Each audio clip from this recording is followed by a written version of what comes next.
What's going on, everybody? It's your boy Isaiah coming to you again. Subscribe, like, comment, share on all the videos. Don't forget to hit the notification bell icon to notify you on all new videos that's posted on this channel. I know y'all was waiting. Don't get mad at me. I'm just saying. I just got in not too long ago, just trying to get myself situated. I am here. I am home. Got my Chris Godwin jersey on. We'll get to that in a second. Boy, see, I told y'all. I tried to tell y'all. I got to be careful with them injuries, man. Get my camera ready here, I came in and got jumped right on it. Let's get it. Shouts out to all the Pirates and Sea Bandits, DSG Carlos, Vic Boy, Payne Music, Joseph Stokes, Days Beats, You Wish, Corey Richards, Haitian Boy 407, Mom for Christ, you know what I'm saying? King Cook, you know what I'm saying? We all in this thing. The Bucs dominate the Cowgirls. They mad right now. I was in Dallas with Mopar Buck. Shouts out to Mopar Buck, you know what I'm saying? I highly appreciate the hospitality, man. Shouts out to my boy Patrick and his old lady. You know what I'm saying? Shouts out to their hospitality, showing me around Dallas and Frisco and Fort Worth and Arlington, Six Flags, you know what I'm saying? Ate some good food. I was at Texas Live. You know what I'm saying? I got my little skate on at the Forum Thursday and Friday. You know what I'm saying? I mean, Friday and Saturday. So, we gonna talk. We gonna talk today. I'm gonna get my stuff out the way. But I'm gonna be clear about this though. So I know everybody's hyped up, but we also gotta understand what's at stake this weekend. So we gotta enjoy this victory today and tomorrow. Come Wednesday, we gotta let this one go. You know what I'm saying? We got important things going on Sunday. I'll be at the game Sunday. Y'all know who I'm talking about. I'm just saying. So we got to get this out the way. It's a part of the process, right? After victory or wins or losses, come Monday, we got to have a conversation in the locker room. You know what I'm saying? So there's a lot going on across the NFL, a lot of injuries. A lot of teams are going to look different for the next month or two, including us. Possibly, right?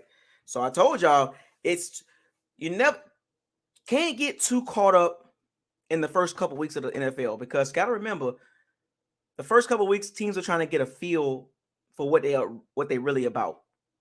So you don't really know what you got until about week 8, week 9, right? So remember, like in preseason, there wasn't a lot of live reps. It was a lot of practice reps, not going against first team defense, joint practices and stuff like that. So as you can see, as I dive into the Bucs game, there was some rust there because of the chemistry. The cohesion wasn't clicking in all cylinders. Now, I was there live, right? I'm gonna tell you what I saw in person. It's a lot different on TV. You know what I'm saying? Like, I was focused. I was in there. I was watching, and some of the plays I was just literally watching a position group. Sometimes I didn't even watch the whole play. I was just focused on certain aspects in certain parts of the game, key downs, key situations, and my internet's acting funny. So we're gonna do all 22 at some point. But I gotta call AT&T. It's real funny. I don't even know it's gonna act funny today. But AT&T, get yourself together, man. AT&T, man, y'all messing my whole vibe up. I could have did the all 22, breaking it down and the plays and everything. Let me see if it comes up. But let this be a lesson to every football fan that has a team that they love or they like or they root for. You could talk all your noise until your team get injuries. And when them injuries hit, that delivery is different. We want to know. We got 16 games to go, not counting the playoffs, right? So the Bucs pretty much dominated the game. As I dive into the certain aspects of the game, and I wish I had my all 22 working. AT&T, man, I can't really do all 22 right now because of the connection. It might drop out this live stream, but because I want to be consistent with my all 22. But I'm still going to tell you certain things I saw in the game and what I liked. Shouts out to the Bucs defense. Matter of fact, let me back it up. Shouts out to Todd Bowles and his defensive game plan. So I'm going to give you two aspects of what I saw. I'm going to give it to you as a victory conversation and also a objective conversation as well. There's always two sides to a story, right? So we got to talk about the good. We're going to talk about the good. There was a lot of good, not a lot of bad, which is good. Not a lot of ugly either. A lot of good, right? So for starters, we're going to get a shout out to the defense, specifically Antoine Winfield Jr. Antoine Winfield Jr. playing the slot is a completely different looking defense versus Murphy Bunting playing slot. Murphy Bunting didn't even get a snap. I'm going to repeat.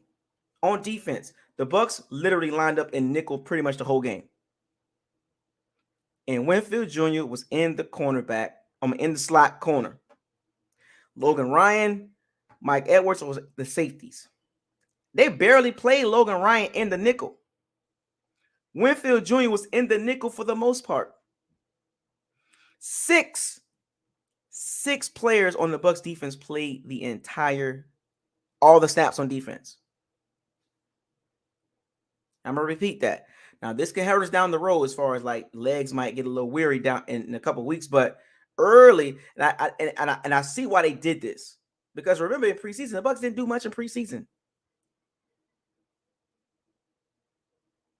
Devin White played the whole game. Levante David played the whole game. Well, all the defensive snaps. Winfield Jr., Barrett, like they were on the field like all the time. Not a lot of substitutions in that secondary. They were just interchanging parts. But Todd Bowles and Casey Rogers and Larry Foote, shouts out to y'all. Shouts out to those guys. Because I want to talk about the stars of the game, and it's pretty much the defense as a whole. And I'll get to the offenses in a second, but I just want to focus on the defense right now. We got to give it some love. I know we had our issues and everything, and there is some caveats behind this. There's some asterisks behind stuff like, what the defense played against Sunday night, last night, in Jerry's World, Cowboys Stadium, AT&T Stadium. The Cowboys offense couldn't do anything. All they had in the passing game was CeeDee Lamb.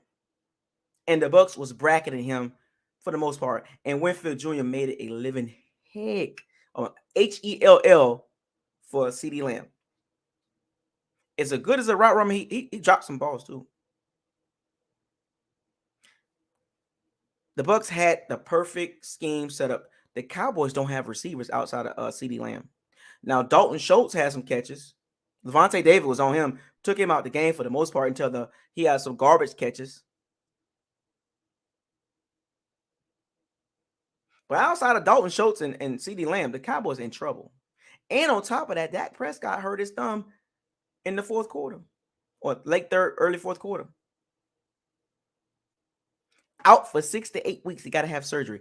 The Cowboys season is done. Cooper Rush is even worse than Dak Prescott. And Dak Prescott, I don't think highly of him at all. I'm an SEC guy. I saw him in Mississippi State.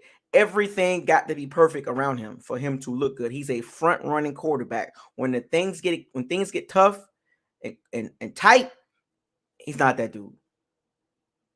He's not it. I literally was watching him like, no. And don't get me wrong, I'm not saying that he could have made some throws, but he missed some throws too. He made some okay throws like here and there, a little spotty, but he missed a lot of throws.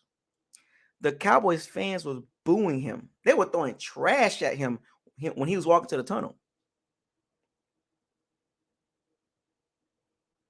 I'm going to repeat. Cowboys fans were throwing trash at Dak Prescott going into the tunnel. Because before the game, that's all you heard. They was loud. They was yelling. They was talking all kind of noise. Dak this, Dak that, Zeke this, Tony Pollard that. None of that came about. None of it. See, Cowboys fans every season have high expectations. Super Bowl contenders every year, playoff contenders every year. And reality hits them every time. Reality hits them smack in the face like a semi truck going 80 miles an hour. They don't get it. And as I watched the game and I was looking around, I was kind of active, standing up, talking noise. I was talking noise. I made sure they heard me. Nobody tried me because I was on that type of energy because I was hyped up. You know, I knew I was respectful, but I was talking some noise, all football love. But the Cowboys fans was like, and everything I was talking about their team, they was like, I was surrounded by Cowboy fans. I had a couple Bucs fans here and there. A couple guys from Germany was sitting next to me. They were just there to see Tom Brady. All the way from Germany. They came to see Tom Brady play. But I was talking my noise respectfully. Respectfully. I was. But everything I was saying about that game, about their offense and their defense, they was agreeing. Because I kept it football. I kept it football. I talked about their offense. When I was talking about our defense, Winfield Jr. and CeeDee Lamb matchup, every time when Winfield Jr. was guarding CeeDee Lamb, now granted, the Bucs were smart. They knew Noah Brown wasn't going to do anything. Houston wasn't going to do anything. Number 17. What's his name? Cecil Houston or whatever his name is. And somebody else. I gotta look at my notes, but they didn't have anything. And then when they tried to run the ball, they had a couple decent runs early in that first quarter. But outside of that first quarter, Tony Pollard had a one or two decent runs. And I say decent, like 6-7 yards. I ain't talking about like long runs. They got injuries on the O-line. What's his name? McGovern, number 52, hurt his ankle, out 4 to 6 weeks. During the game, he hurt his ankle. Tyrone Smith wasn't playing. Tyler Smith, the rookie left tackle, played okay for the most part. I mean, he played okay for a rookie. He got a nice little future. I give him that because he was blocking quite a bit. Shaq Berry and Joe Tryon, shouts out to them. I'll get to them in a second. They were trying to get around him, and he was holding his own for a lot of the game. You know, for most of the game. Now there was pressure, but he was for a rookie. He was doing pretty good. But the Bucs defensive line, they couldn't move us. They couldn't move us.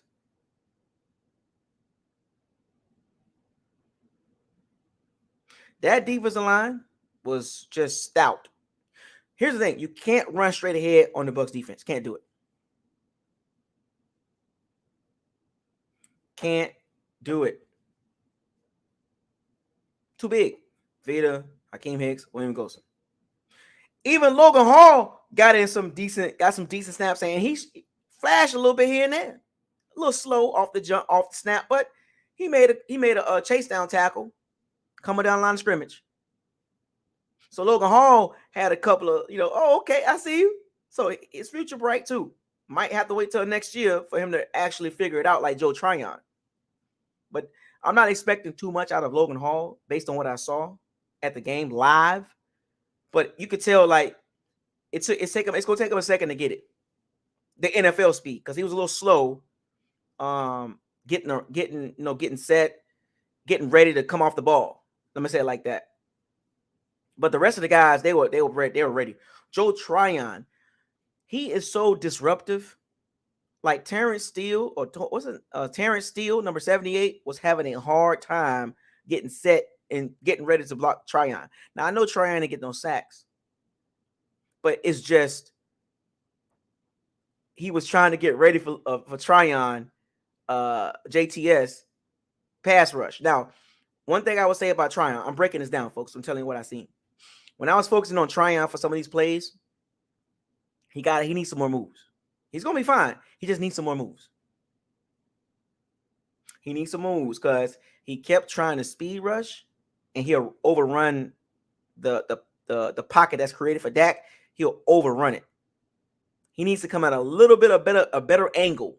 I'm breaking this down, folks. I'm telling you what I saw. He got excellent quickness, but sometimes his quickness is a weakness too. He can overplay because he's so hyped up to pass rush. And most young pass rushers, they rely on speed, especially those wiry, long guys. But once he get his technique down, he's going to get a lot more sacks. He just so amped up. He got a motor. That dude don't get tired. Tryon will run around all day and chase you down. Now, he wasn't getting instant pressure. But he was like, it was like the pressure that when the ball was thrown, it was like, okay, I see Tryon. Just a half a second too late, you know what I'm saying, or a second too late. If he just cut his angle a little shorter, he would have got maybe a strip sack of two a couple times. Because Terrence Steele couldn't block him. Couldn't do it. He had a few false starts, all because of Tryon. Because he was so worried about getting beat. And I think, if I'm not mistaken, Anthony Nelson got a sack. Shouts out to Anthony Nelson. Got a sack. Shouts out to Shaq Barrett. He got a really good. He was doing the Bucs were doing a lot of TE, tackle in stunts, or okay, I guess you could say LBD or LBNT, right, or LBDE, outside linebacker, where the outside linebacker lines up on the outside, and the nose tackle or the 5 technique pushes the guard and tackle up the field or backwards, and a looping stunts basically. And they were doing a lot of that.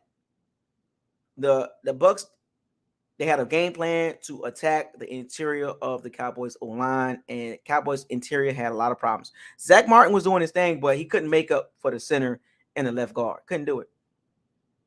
Can't do it by himself. And Shaq Barrett got a lot of pressure doing stunts. And he was getting in there. Which allowed Devin White to have a delayed blitz to sack Dak Prescott. So no, let me say this. The Bucs still got a blitz to get pressure. So they got a blitz for right now. And that's why they create a lot of mismatches with the TE stunts, or the nose tackle in stunts, or outside linebacker stunts. And they send Devin White on delayed blitz. It wasn't a whole bunch, but when they got those sacks, it was pressure. I still want to see them get better with just rushing 4, because there were a lot of times when they did that, the coverage was just so good. You know, it was like when he got sacked a few times by Devin White and Anthony Nelson, cover sacks. But they got a blitz to get sacks. And I said this. The Cowboys don't have the weaponry to hurt the Bucs.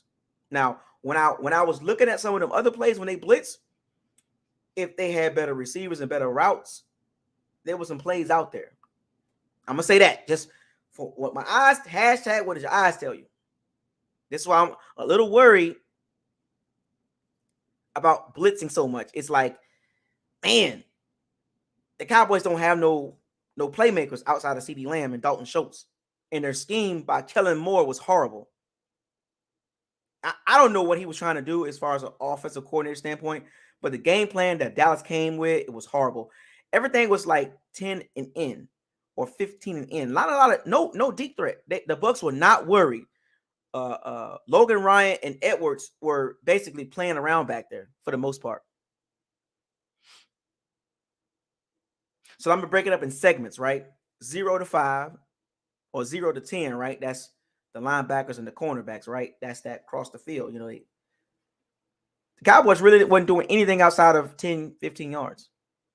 And when you don't have that type of weaponry in your receiving core, defenses will shrink your offense. And that's exactly what the Bucs defense did to the Cowboys offense. They shrunk them down to kibbles and bits. Everything the Cowboys tried to run, it was literally like the Bucs had the perfect play call. Literally. It was almost like they were in the Cowboys or Kellen Moore's playbook before all last week. Because it was awful. And then when they tried to run the ball, couldn't do it. Shouts out to Jamel Dean, Carlton Davis. Doing a great job covering. I already said, like I said, I gave shout out to Winfield Jr. Shouts out to Devin White. He was more, his coverage, his awareness is getting better. Still a little unsure sometimes. That's what they didn't put him on Dalton Schultz. They left that for Levante David. And at some point, Devin White gonna have to cover some tight ends. He's young, but he'll get better. But they kept Devin White kind of where he's more of a read and react guy still. But they gave that responsibility to Levante David. Still, at this age, he's still really good cover linebacker. And Devin White is getting better.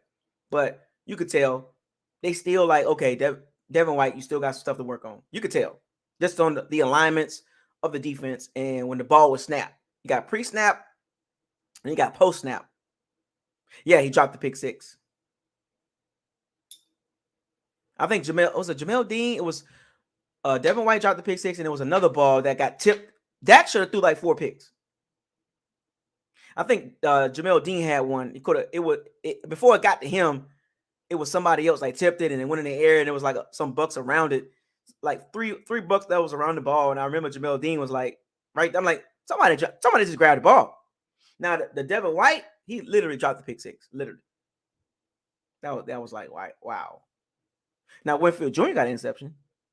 Zone coverage. That's who it was. Carlton Davis. It was so early in the game. Yeah, early in the game, Winfield Jr. tipped the pass. Ball was in the air. I ski. Somebody got to get that. Winfield Jr. Him in the slot makes the defense so much better. Pass defense. Remember I told y'all before the season started? Murphy Bunting, he the odd man out. I hate to tell y'all that. Murphy Bunting, the odd man out.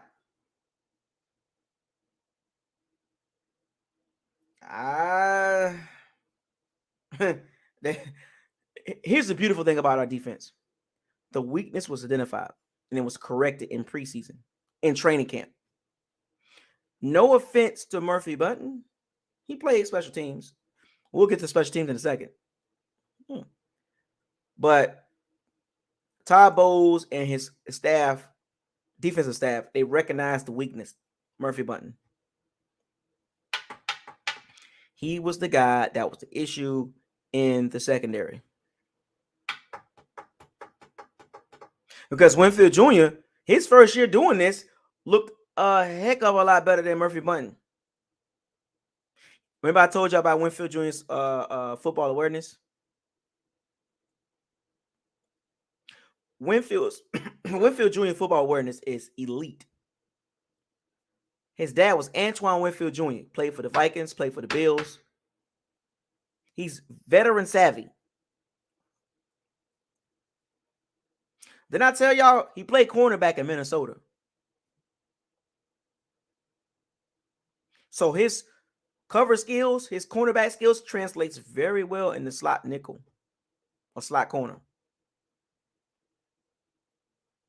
Don't be surprised Murphy Bunting don't get no burn in that secondary, which was another reason why they signed Logan Ryan and Keanu O'Neal when he comes back. They let Jordan Whitehead walk, and Murphy Bunting has pretty much been cast away. Go look at the snap count, folks. Murphy Bunting, nah, fam. That boy is special teams now. Well, and he helps us. He helps with special teams pretty well. But that's not a good look for Murphy Bunting. And it's a great training camp, but you tell us one thing, but in live action, they don't believe that. Up in what the coaches be saying. It always comes down to when game time starts. You can say what you want about a player, but when game time starts,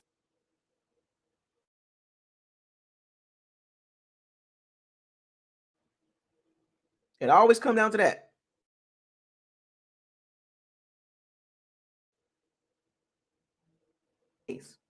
So I feel kind of bad for Murphy Bunting, man.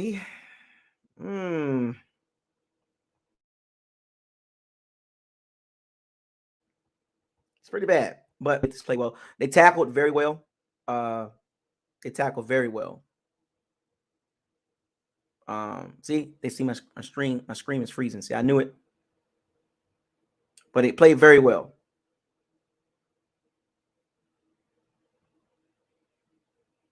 They tackled very well. So here's the snap count. I'll give you a breakdown on the snap count.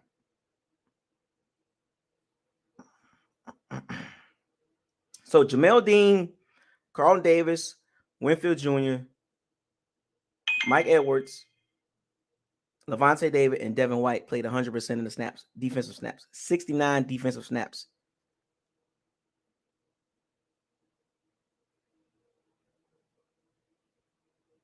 That's why the Bucs went out and signed Logan Ryan.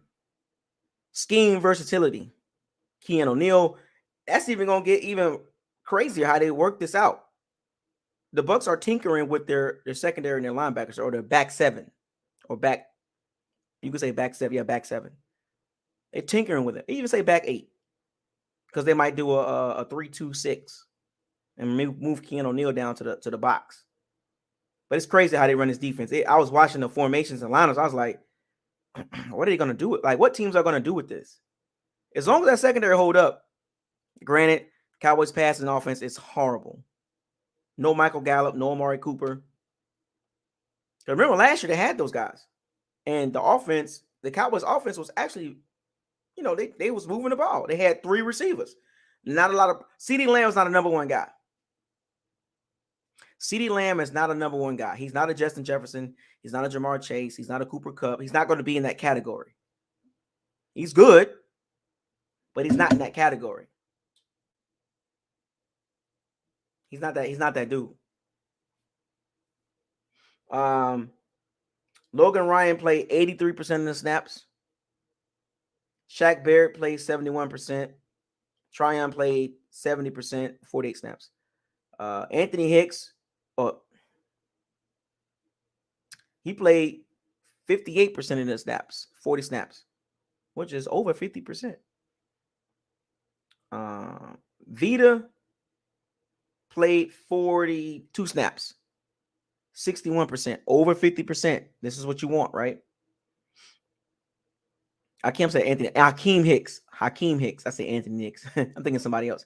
Hakeem Hicks played 58% of the snaps. William Golston. Interesting. Check this out, folks. William Golston, 25 snaps. That's it. 36%. Hakeem Hicks is eating those snaps now from William Golston. Logan Hall, Anthony Nelson. Well, Anthony Nelson played 32%, 22 snaps. Logan Hall played 20 snaps, 29%. Nacho, he played 23 snaps, 33%. So William Golston's snap count has went down. Logan Hall is eating into that snap count. And keeping the guys fresh too. So you want fresh guys. Now, the issue with the D-line is there's still going to be a pressure thing, right? Hakeem Hicks, flash here and there. I think he's still trying to get his football legs under him, because when the Bucs don't blitz, there's still that same issue that I saw last year and the year before. Like, where's the pressure?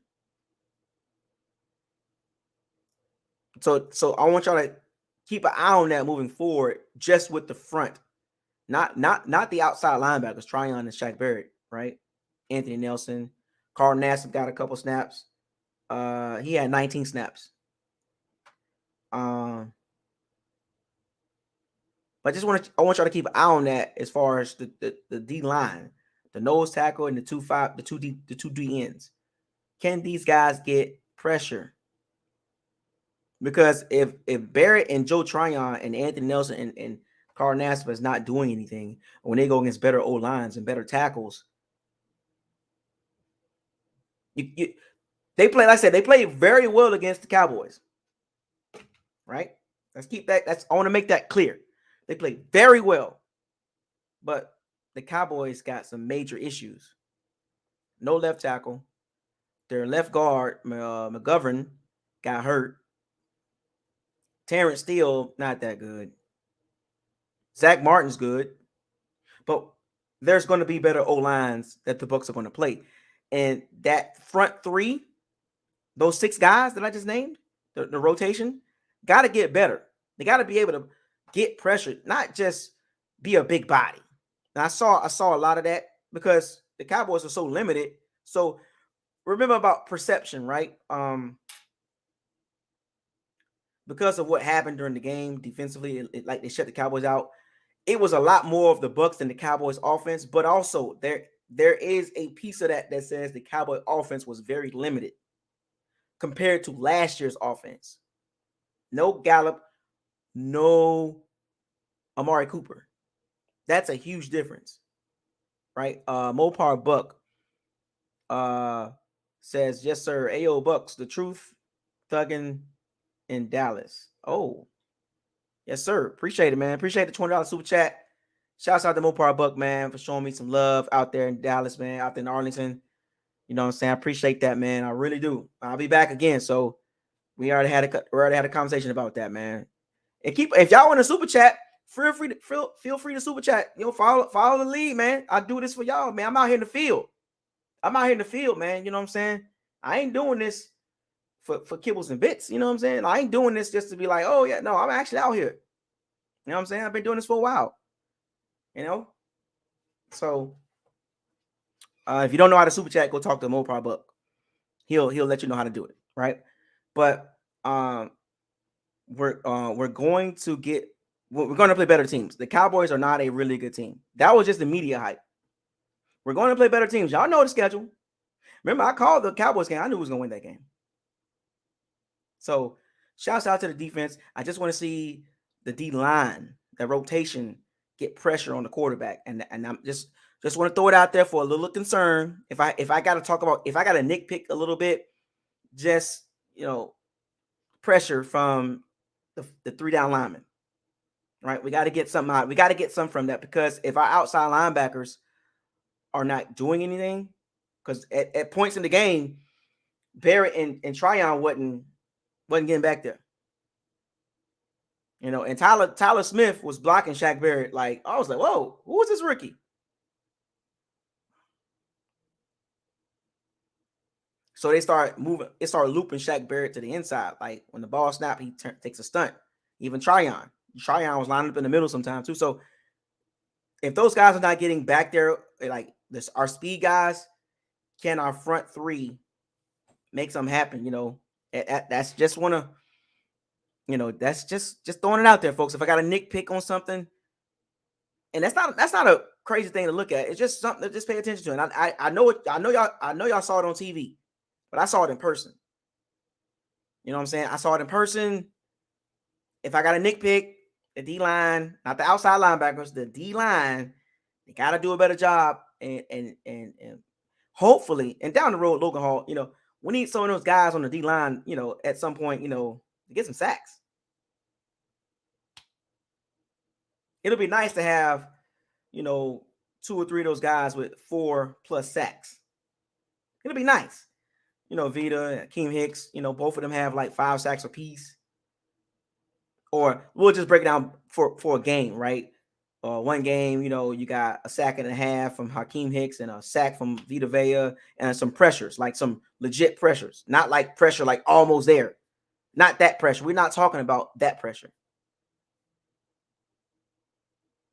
I'm talking about pressure like, like the Shaq Barrett pressure with the looping stunts. We want our D line, because if our D line could just do that, that'll make life for Tryon and Shaq Barrett a lot easier, because a lot of pressure on those guys to produce. And I think teams recognize that if we just block the outside guys, they don't have the juice in the inside on the line, the 3 down line. They don't have the juice to get sacks like that. So I'm just throwing it out there. If I got a nitpick on something, I got to be objective. But like I said, 95% of the Bucs' time on defense was great. But if I got a nitpick, if I got to take 5% from the 100%, I got to focus on that D-line. I told y'all this. We're not facing Dallas every week. That ain't happening. Y'all see the schedule. And Packers, man, they in trouble. But the Chiefs look good. Just saying, they got a lot of weapons. I'm just saying, they got receivers. See what I'm saying? Going from the Cowboys to the Saints, Packers, I ain't gonna worry about them, but Saints, Chiefs, Bengals, they got receivers. You know what I'm saying? So we're not playing the Cowboys offense every week. We're not playing the Cowboys O-line every week. We're not playing now, unless injuries happen. Don't get me wrong, injuries, but just saying, like, Cowboys was easy. They were food. So don't get too caught up in, we did what we had to do. We shut them down. But like I said, a lot of it had a lot to do with the Bucs defense of scheme for that game. And also there's a piece of that has some to do with the Cowboys' lack of skill players outside of CeeDee Lamb and Dalton Schultz on the outside. You know what I'm saying? And the scheme was bad. And the running game, and when you shrink a team down to just run the ball, they can't run the ball. And if you can't throw it, you surely ain't just going to run the ball. And I know Zeke had, 5.3 yards to carry, but I'm just saying 5.3 yards to carry is still 5.3 yards to carry. And matter of fact, I'll get to that in a second. Hold on. I'm spending a lot of time on the Bucs defense because it was a great showing.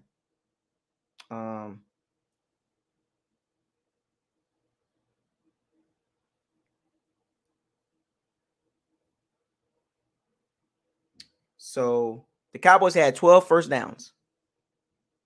12. 8 by passing, 4 by rushing. 3 for 15 on third down, the money down. Bucs defense did a hell of a job on third down. Couldn't do nothing. Cowboys couldn't do nothing. 244 yards total offense. That's all the Cowboys had. 3.8 yards per play.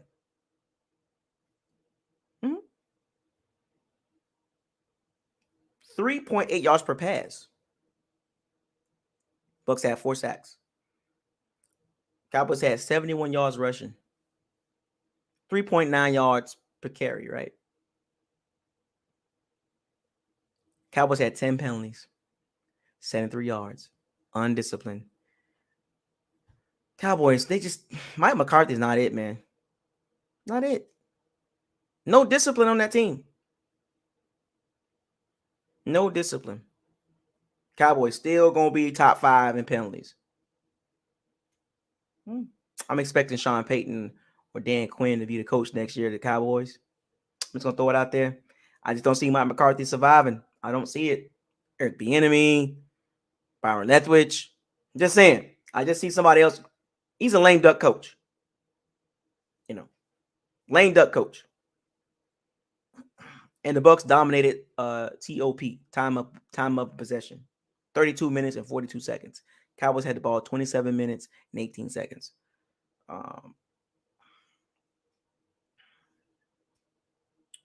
Dak was 14 for 29 for 134 yards. They couldn't push the ball down the field. They had nothing. They couldn't do anything. 4.6 yards average. Dinking and dacking. Dacking and dinking. He had an interception, Antoine Winfield Jr.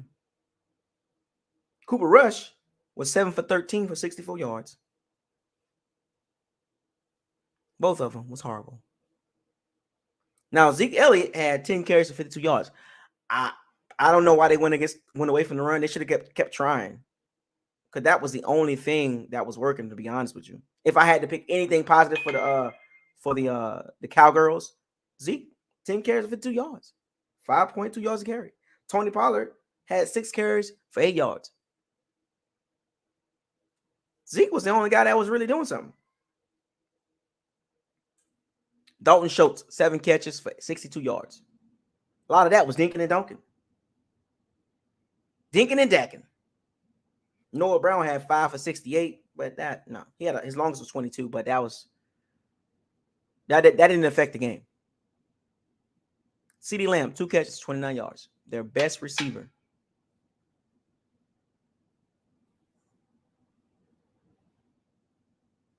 Two catches, 29 yards.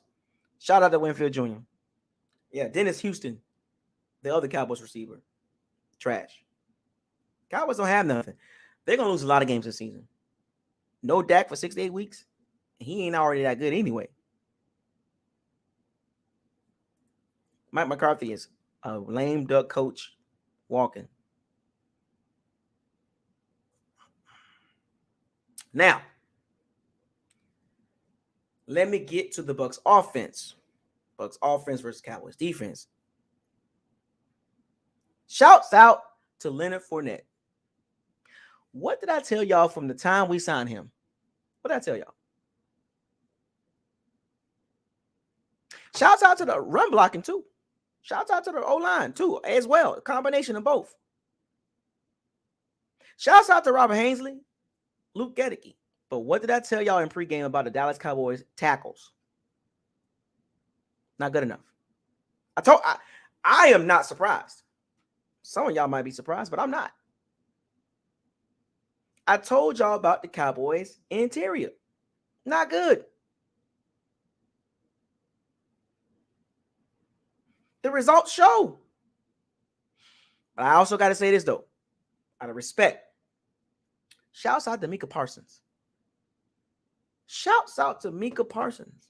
That dude is a problem. If they wanted to, they can just have him be a pass rusher.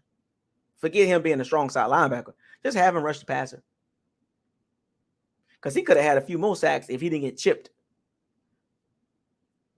That dude could have had about 4 or 5 sacks if he didn't get chipped. Shouts out to Leonard Fournette with that. Now, granted, if you play football, when you get blindsided like that, it's a legal block, but I see what Von Miller talking about. I see what Micah Parsons talking about. Because you engage with somebody else and then somebody come and just hit you. That don't feel good, folks.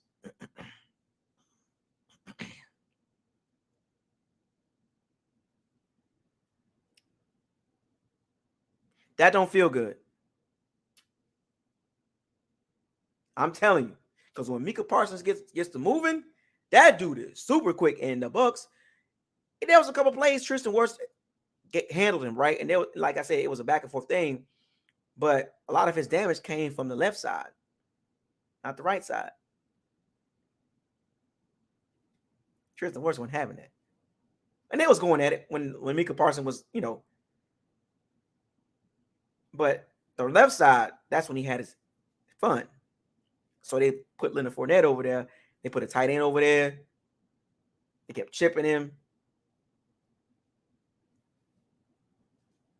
He was getting aggravated. But he's so disruptive.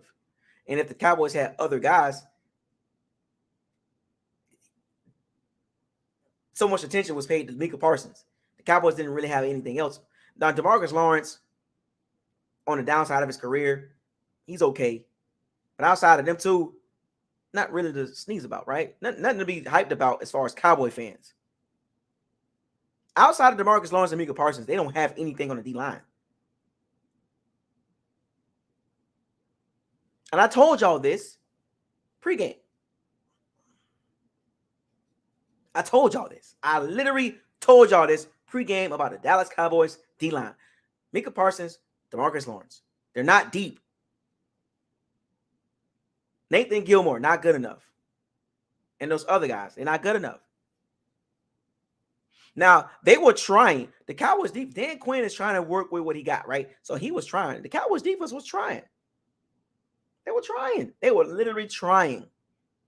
But it was more about the Bucs not being in sync than the Cowboys defense because of the lack of chemistry in the preseason.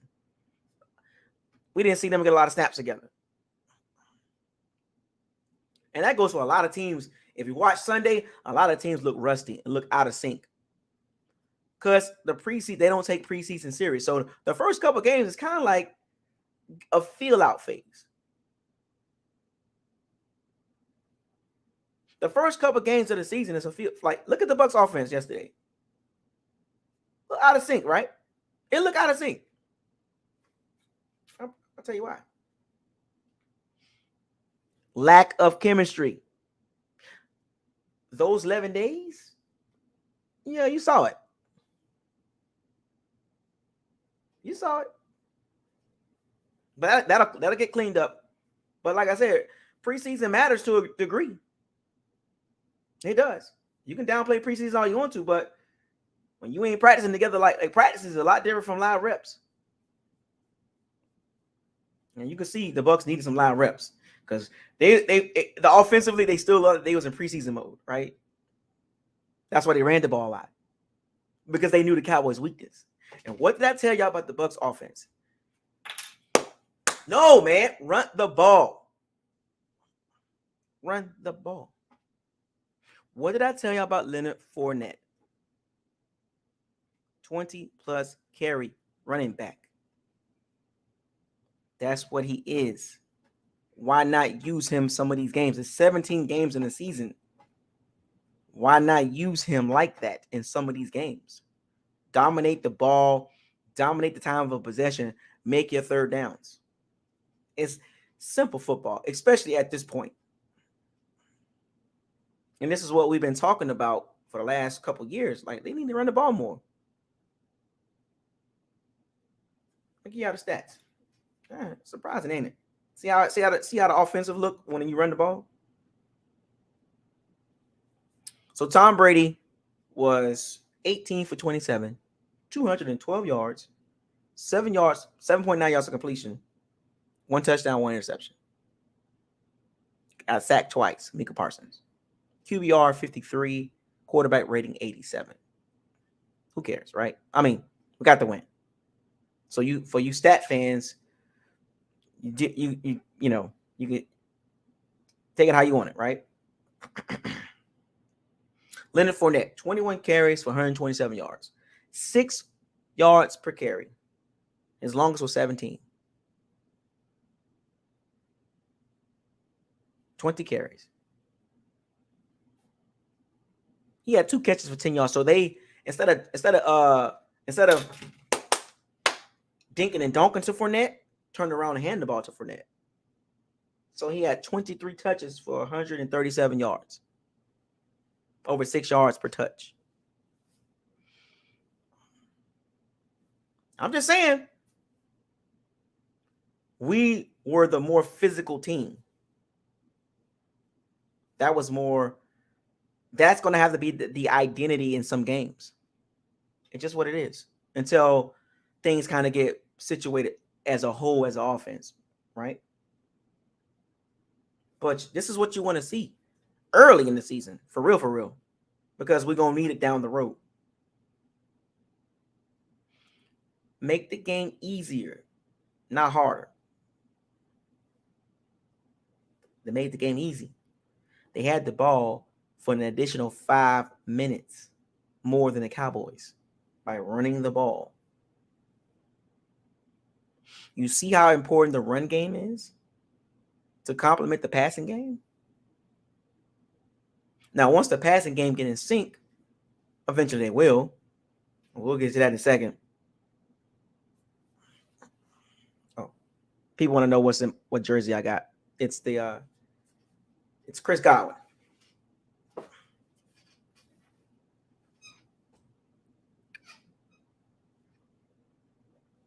But see how easy the game looked? 27 attempts, 33 rushes.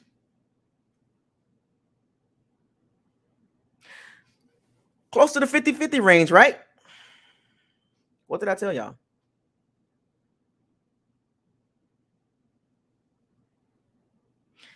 I know today's NFL is about throwing the ball around and, stats and all that. That's cool. But some of these games, you're going to have to run the ball. And I'm going to steal on you. Left and right. Body blow. Cowboys in the fourth quarter were just tired. It was just too much to deal with. It's a 17-game season. We're going to need a few more games like this. I'm telling y'all, we're going to need a few more games like this. And don't get caught up in week one. Please don't.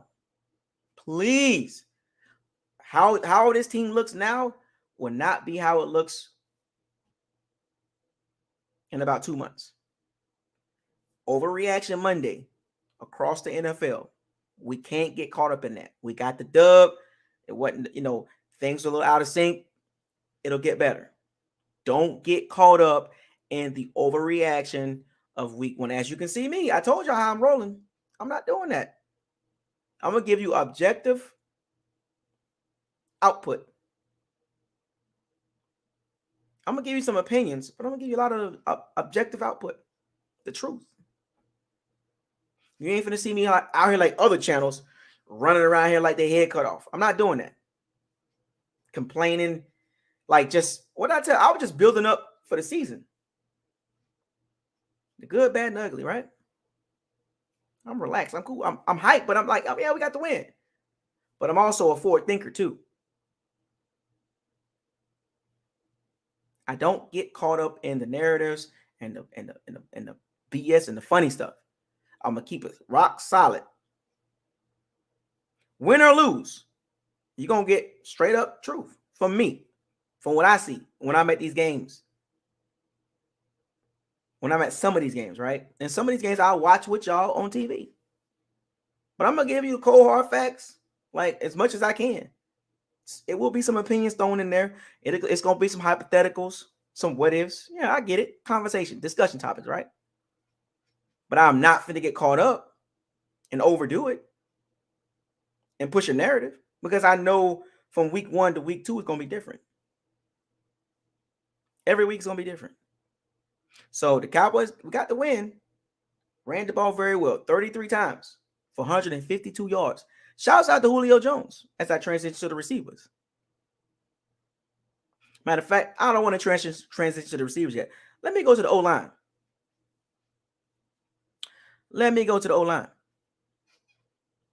Shouts out to the O-line. Now, before I dive into the O-line, Donovan Smith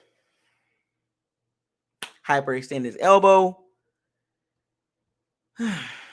He's very sore, according to what Todd Bowles said. Very sore. Most likely he's going to play, but that's going to be a lingering, aggravating, and as an O-lineman, you need your elbows and your arms. Your elbow is a part of your arm, right? That's what gives it the extension, right? And retraction, right? It's very important. And when you hyperextend it, goes the other way. Can't hyperextend doing this way. It's the other way. And he probably got caught up in trying to block somebody, Micah Parsons, somebody like that. I didn't really catch it all the way. But hyperextending something is not good, whether it's leg, foot, hand. It's aggravating. Can you play through it? Yes. Pain tolerance, like Todd Bowles said. That's going to be a lingering issue. So he's going to have an elbow brace. Them funny heavy in the way things. Now, Donovan Smith is very durable. Very durable. But as you see, when he went out, what did I tell you about our depth?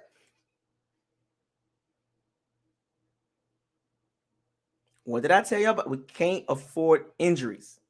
And I get to the receivers in a second, but we on the O-line right now because I got to give them some love.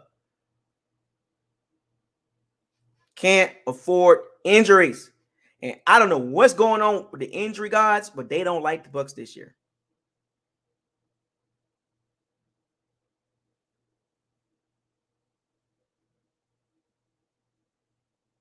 I don't know.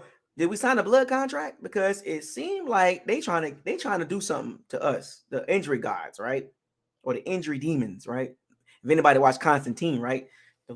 They around the Bucs facility. Like, is it gonna be one of these seasons where we just have injuries all over the place again? Because remember now, there was a prelude to this in the preseason. 2 linemen gone for the season, basically. And then hamstring injuries, and then now Donovan Smith. And I'll get to Chris Godwin in a second, but I want to talk about the O-line.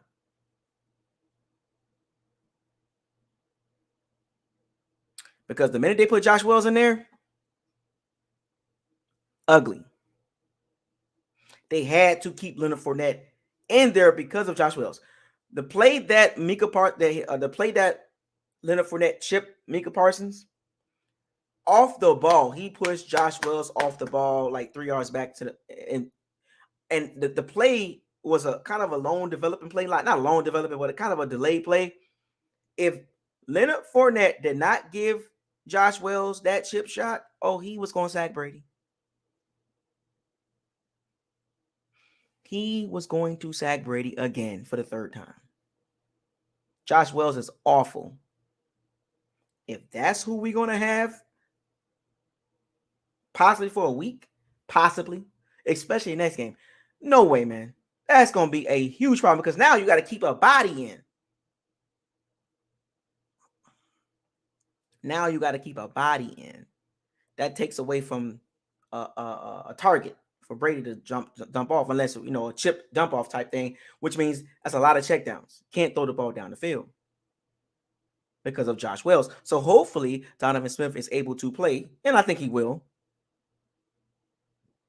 I think he'll play, but he's going to be in some pain because next week, and we'll talk about that.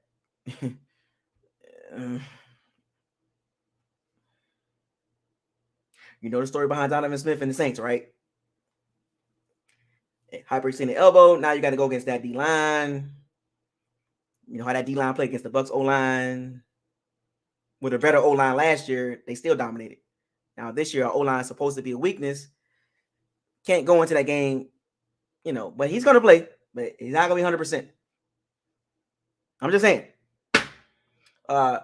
Luke Gedeke. Boy, let me tell you something. You showed your tail. Run blocking. You showed your tail. Grade 8 on run blocking. Remember, it's easier for a young lineman to run block than the pass block, right?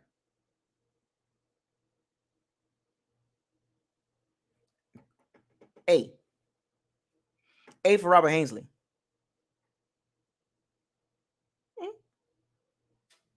Cowboys interior, yes, they're weak. This will probably be one of the weaker interior O linemen, defensive linemen they play on the schedule compared to the other D linemen on the schedule interior wise. But got to give credit where it's due.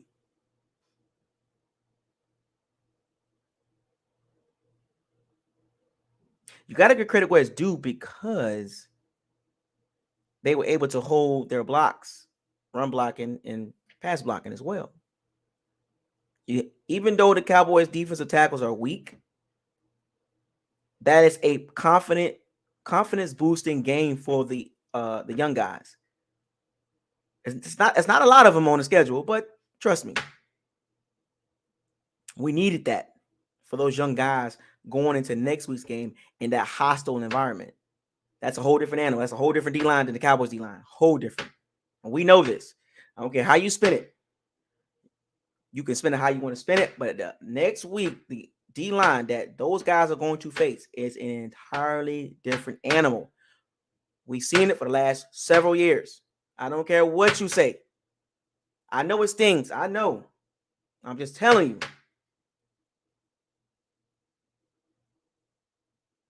But we'll get into that. So shout out to Robert Hainsley and Luke Gedeke, right? Great job. Great job. Keep it up. Because come week 10, you're going to be rolling, right? Going to get better. Shaq Mason. The Duke can run block. Tristan Wirfs, you know about Tristan Wirfs. Need I say more?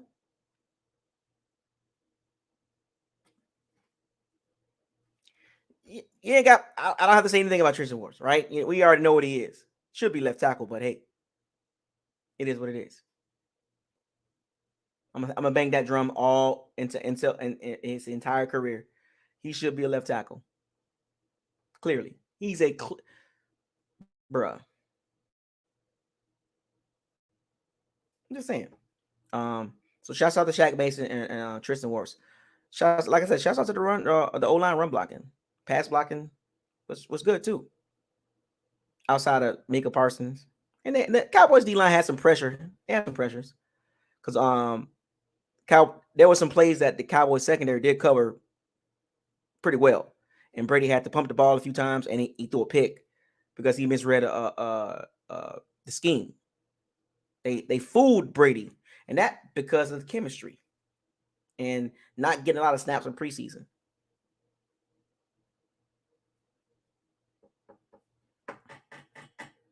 That'll be cleaned up though. They fooled him. Dan Quinn fooled him, and like I said, the Cowboys they were trying. The Cowboys defensively was trying. I will give them that. They were trying. They were just on the field too much. Now the tight ends. Them boys can block. Cole Keff. Them boys can block.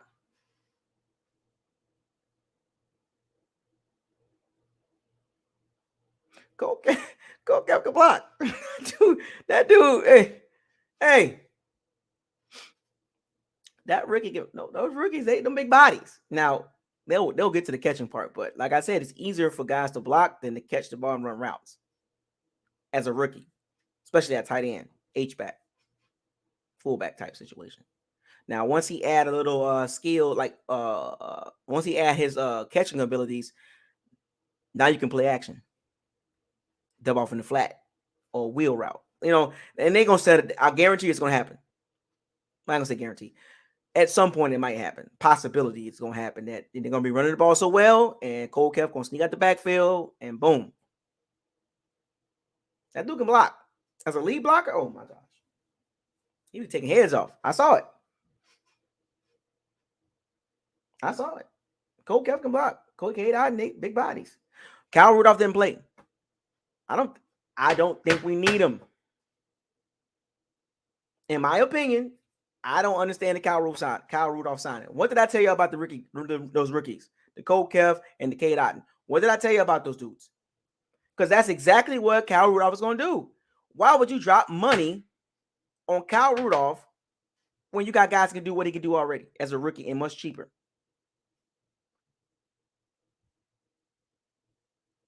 I told y'all this in training camp. What did Kyle Rudolph do in training camp that Cade Otton and Cole Keff couldn't do? They're younger. They got more athleticism. Now, granted, Kyle Rudolph is a veteran guy. That was a Brady call. The assistant head coach, the assistant GM, the assistant OC. He made that call to get Kyle Rudolph, but I just didn't see it. I didn't see the reason to. So I'm cool, but we got rookies, man. 2 of them. Because when Kyle Rudolph actually plays, most likely next week, obviously, right? Because you're gonna need him. What difference he's gonna make outside of a couple 5-yard catches? You can have the rookies do that. So shouts out to Cole Keff and Cade Otton, man. Them dudes can block, man. Cameron Brate or Cole Keff. Cameron Brate. 1 catch for 7 yards. Cade Otton couldn't do that. Just saying. Cade Otton couldn't do that. Could have saved the roster spot and gave it somebody else. Just saying. Got rookies can do that one catch for 7 yards. And I'm not knocking Cameron Brate, but I'm just saying, Brate, Kyle Rudolph, Cole Keff. That's not a huge gap outside of experience. It's not a huge gap as far as skill wise. I'm just saying, in my opinion. So now, as we move on to the receivers, shouts out to Mike Evans. Shouts out to Julio Jones. Shouts out to Chris Godwin. We'll get to Chris Godwin in a second. Relax. Just moving down. Mike Evans, man. Underrated. Don't get no love, man. Got a highlight catch on Trayvon Diggs. Mike Evans was targeted 7 times. He had 5 catches.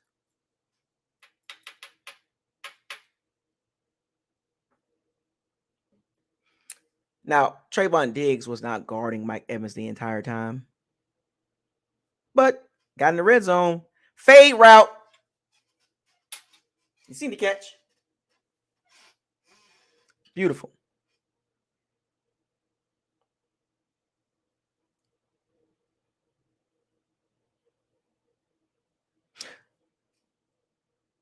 If the Bucs are in the red zone and you don't have a top tier cornerback, he's going to score on you. He's going to score. Brady will throw the ball to Mike Evans inside the 20 consistently, or inside the 10, or inside the 5. He's going to throw the ball. He's going to throw the ball to Mike Evans. Now, between the 20s, Evans will get some catches, but I'm telling you, inside the 10-yard line, inside that 5-yard line,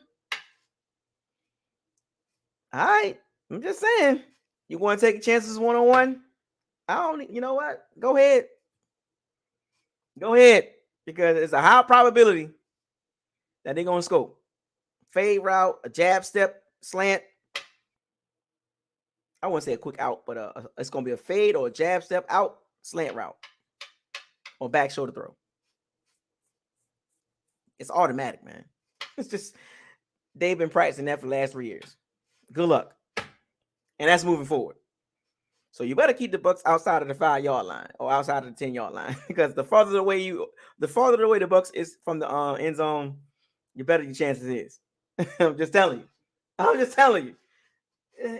That ball, it's in his area. He gonna catch it inside that I'm gonna call it the gold zone. The gold like GOLD, gold.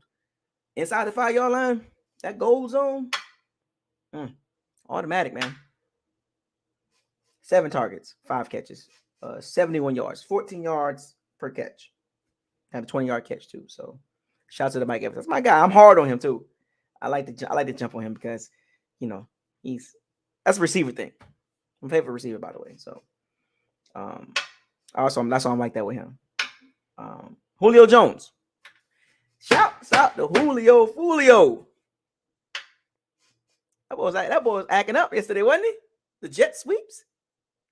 That's Chris Godwin plays, by the way.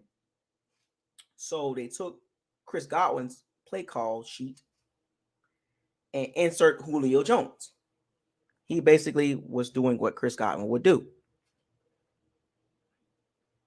He played the Chris Godwin role. The jet sweeps. That's Chris Godwin. He looked fresh. He looked ready, fast. I know it's week 1. It's not about week 1 for Julio Jones, but you want to see this type of production from him. He was targeted 5 times. He had 3 catches for 69 yards, and that beautiful bomb by that Brady threw to Julio. It was 48 yards. Beautiful. Dropped it in the bucket. Drop it in the bucket. And that's what we want to see from Julio Jones. We don't, the 10, 11 catches, nah. That's overload. They're working him. Matter of fact, I'll get to the snap count, but they're working him in the system. Because there's some things that he got to figure out, chemistry thing. But that's Julio, a veteran. He looks good. Week 1, he looked good. I wouldn't say he looked the old Julio Jones, but He looked like the Julio Jones that we need, right? And we're gonna need him, trust me. As I get to this guy, we're gonna need Julio Jones, especially next week. If you know what I know, you know what I'm talking about. Chris Godwin. Now remember we talked about this in the preseason and during training camp. We talked about this. We talked about it.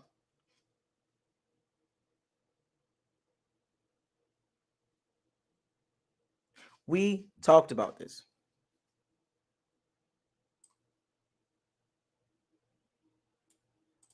I forgot a super chat here. Mo Par Buck with the $10 super chat. Thank you, man. What y'all waiting on? Mo Par Buck is the only one showing me some love. Y'all ain't gonna show Buckles like us love. I was out there in the hot heat in Dallas. Y'all ain't showing me no love. Giving y'all a live breakdown. Like y'all doing me wrong today. I'll just mess with y'all. He said y'all peep Lenny shipping Parsons, knocking him on his behind a few. Yes, we all peeped that, and that caused Parsons or Von Miller to react on that. So shouts out to More Power Buck with the super chat. I just be talking, don't I? I'm trying to go back up and find the super chats. No, I got them. It was only 2 from the same person. Wait a minute. Oh, 813 Sports. Thank you for the super chat. I'm gonna find you. Trust me. I'm scrolling back up. He said, thank you for the $5 super chat. Russ getting booed in Seattle. What you expect? You thought they were gonna cheer for him? Because there was a whole story behind that about the struggle between Pete Carroll and Russell Wilson, and what Russell Wilson wanted and what he saw versus what Pete Carroll saw. And they was like, all right, we gotta have a breakup here because what I'm trying to do and what you're trying to do ain't lining up. So Russ said, I want to go to Denver. Yeah, Russ made that call. So read the story. I'm just saying. That's crazy. So yeah, of course they're gonna boo him because the story came out. Sad, ain't it? It happens, man. Happens to the best of them.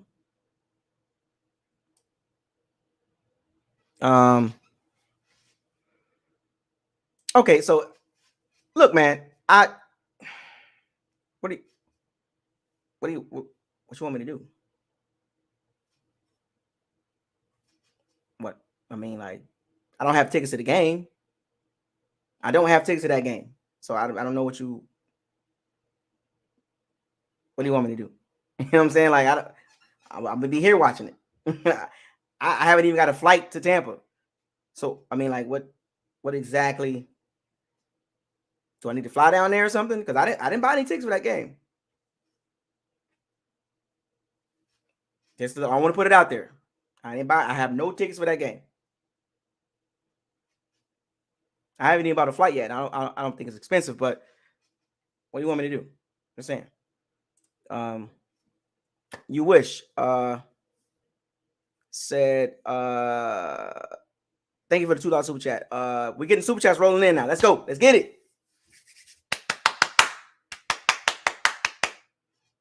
On TV, it looked like a lot of Bucs fans. FYI. Well, I was there in person. If I had to look at it from a pie chart, right? 100%, right? Let's start at 100%.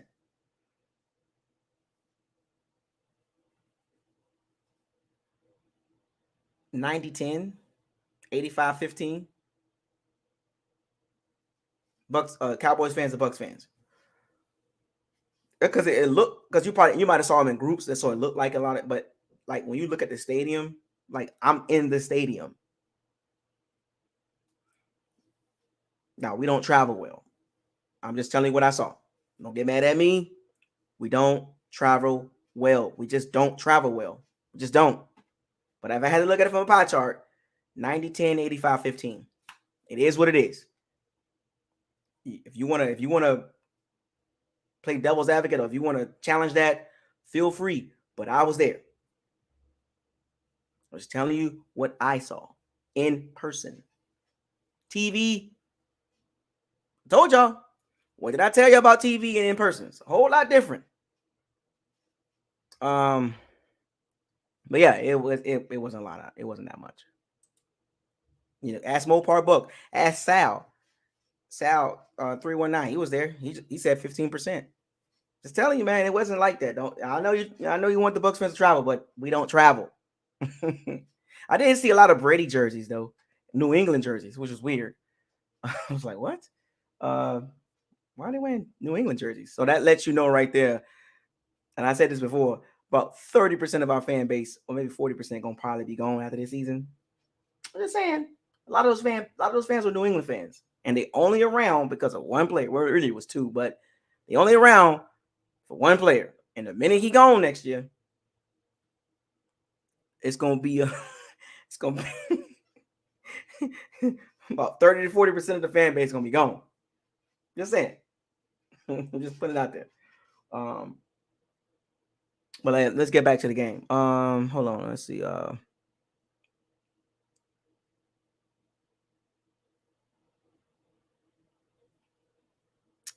Oh, he said got tickets.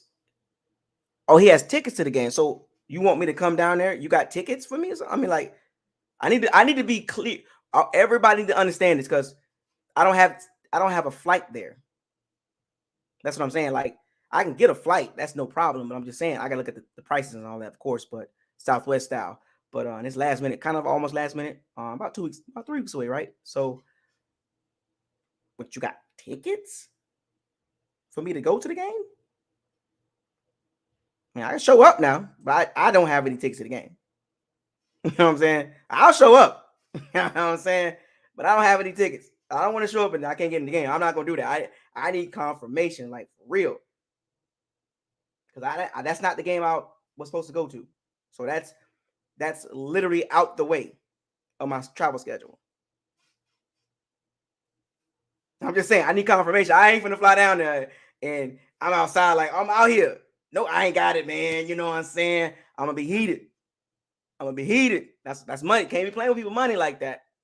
Because if I get those tickets, if I get my flight, my round trip, and I get a hotel for one night, and I come down there, and it don't go down, we're gonna have an issue.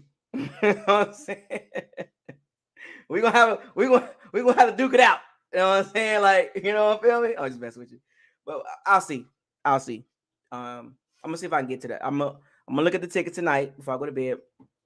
I'm gonna see if they're reasonable. I mean, if they're like ridiculous flight tickets, I'm not, that's just what, I can't do it. But if it's, reasonable, I mean, I could buy tickets, but I just got to be financially savvy. I'm a very financially conscious guy, so I'm not gonna I like to plan things out. So something that comes out of the blue, I gotta readjust some things, and that's another flight and a hotel. See what I'm saying? So that's why I say it's out, like it wasn't included. So I have to, you know what I'm saying, make some adjustments here, whatever the case may be, because that's cost for me to go down that way, which is fine. But if I don't get in the game, we're gonna fight, Chris. You know what I'm saying? So if I get the flight and the hotel, I need that ticket, though. And parking too. I gotta get a rental car. Wait, do I need it? Well, I don't really need to get a rental car because I'm only gonna be there for one day. I just Uber. I can Uber to the stadium. I'll be somewhere on Dale Mabry or something like that. I could just Uber to the game and then Uber back to the hotel and fly the next day. Yeah, I'm not gonna get a rental. That's just in the way. But yeah, I'll let you know if the tickets are reasonable, if the flight is reasonable and the hotel is reasonable. I'll do it, and I'll be there for the Chiefs game. I'll be there. But just saying. But yeah, so yeah, Chris Godwin hurt his hamstring. I'm gonna gotta push through this. So I want some of you guys' input on this. So I'm gonna push through this. So Chris Godwin got hurt, hamstring. It looked pretty bad. He's gonna be out for a few weeks. And I talked about this in training camp in preseason about Chris Godwin. When should he play? I'm just saying, I told y'all this. And remember, when you hurt something in your body or on your body, ligament, muscle, you just can't you overcompensating in one area. So, and somebody talked about this one, a doctor or something. I forgot, it was on Twitter, and I know it's Twitter, but he said that's a typical injury for people that's coming off like ACL injuries, hamstring, because of the muscles, you know, that you overcompensating for. So, I mean, Chris Godwin looked really good before the week of and the time he played. And I thought it shocked me that he played. Like I told y'all this, it shocked me that he played, and he played. I was like, wow, I know he's gonna be in the pitch count. Probably one too many plays. That's what happened. And injuries happen, right? Nobody saw this coming. Nobody saw it coming, but you had to be careful with him too. And now people are tying in, well, see, you should have sat him out for a couple weeks. Now he's going to be really out for a couple weeks. Well, you got what you wanted, right? You remember we talked about this first 4 to 6 weeks, right? Well, you about to get that now. You're about to get that now. Couple weeks.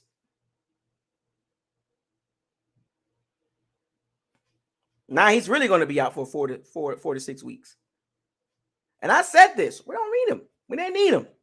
Same for the Saints game. I literally said this. No, we don't need him for the Cowboys game. I'll be shocked he played week 1. And he had right out there catching passes. I was like, okay. I was cool. Like, all right, he looks good. He was out there looking good. And the play that he hurt his hamstring, it was an awkward catch. Exactly. It was an awkward catch. He had to reach down and grab, and then he made a step, and then you saw it. You saw it. I'm glad he didn't tear the hamstring.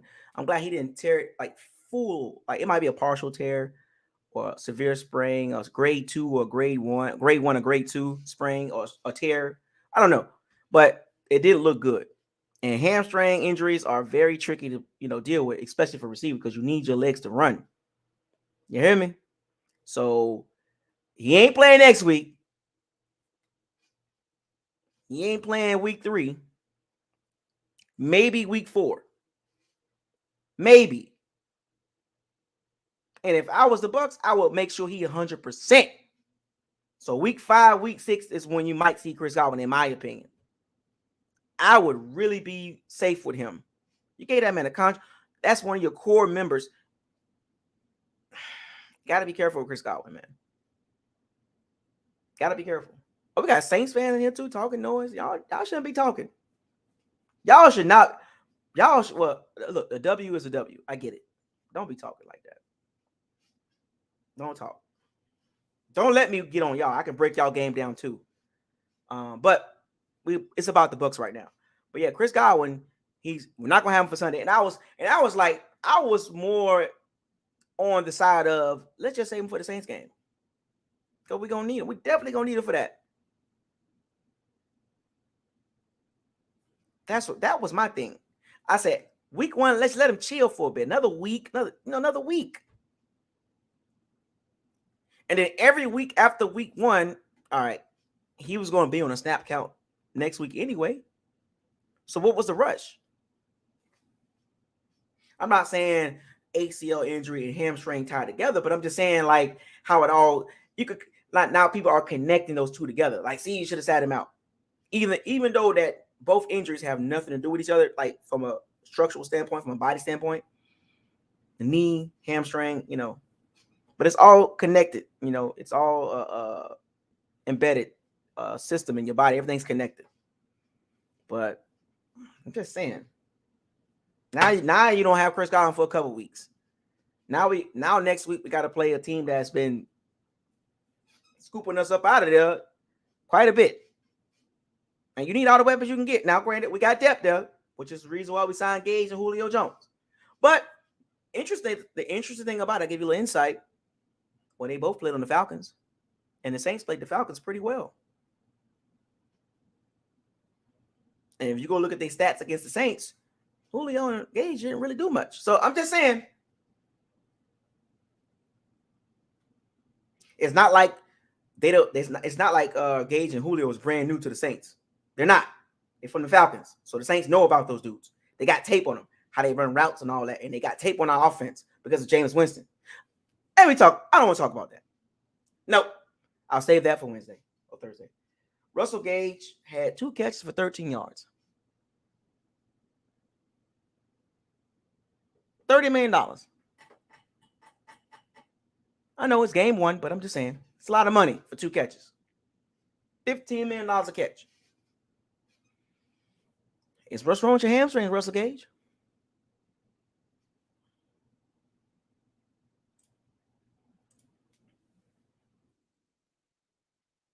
Just saying.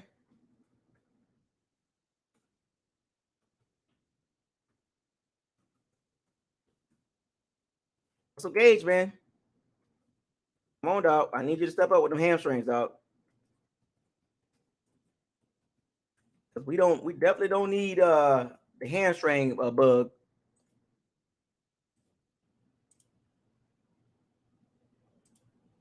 I'm just saying.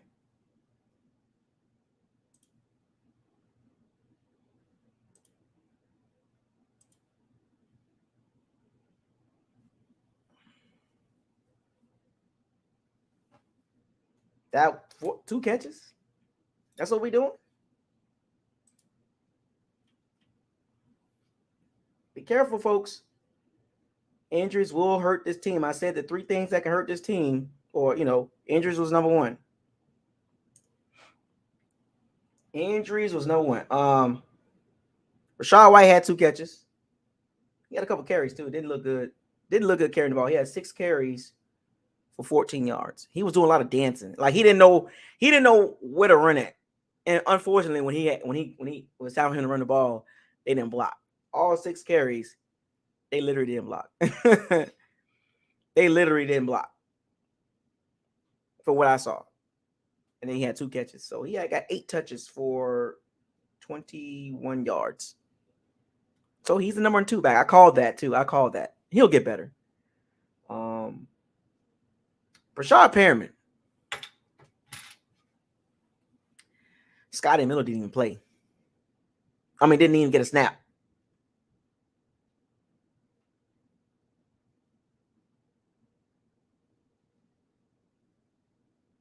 Scotty Miller didn't even get a snap. Brashad Perriman, 3 targets, no catches.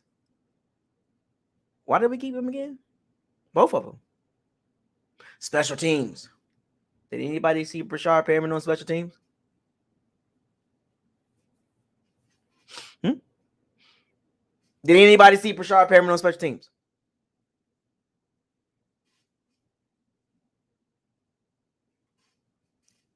He literally dressed and didn't do anything. That's right. My bad. Scotty Miller was inactive. My bad. Kyle Trask, Scotty Miller, McCullum was inactive, and it was somebody else. Forgot. My bad. I'm thinking of somebody else. Scotty Miller was inactive. I thought he was a gunner. I thought Scotty Miller was one of the gunners. So we kept him on the roster to make him inactive?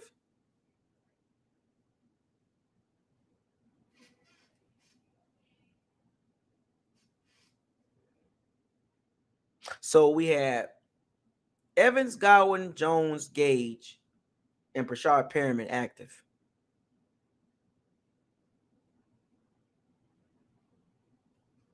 Brashad Perriman didn't do anything, and Scotty Miller was inactive? But he's the gunner. Right? Special teams, right, Tabos? Interesting.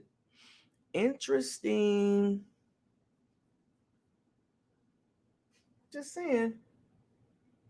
But passing game was meh. Overall. Passing game was, but that'll get better. Not worried about the passing game. My focus was about the running game in the trenches. Look good. But yeah, so players of the special teams. I ain't forget about y'all. Oh boy. Did a good job, special teams. Great job, special teams. Coverage units. We want to see that consistently. That's what I'm talking about, Keith Armstrong. The coverage units look good. Jake Kamada averaged 50 yards per kick. 2 inside to 20. That's what they drafted him for, too. He had 1 touchback. And then Cavante Turpin didn't do anything. And we was all nervous about that. We was nervous about Cavante Turpin. They didn't do anything. The coverage units, the kickoff unit, the punt return unit, it was good.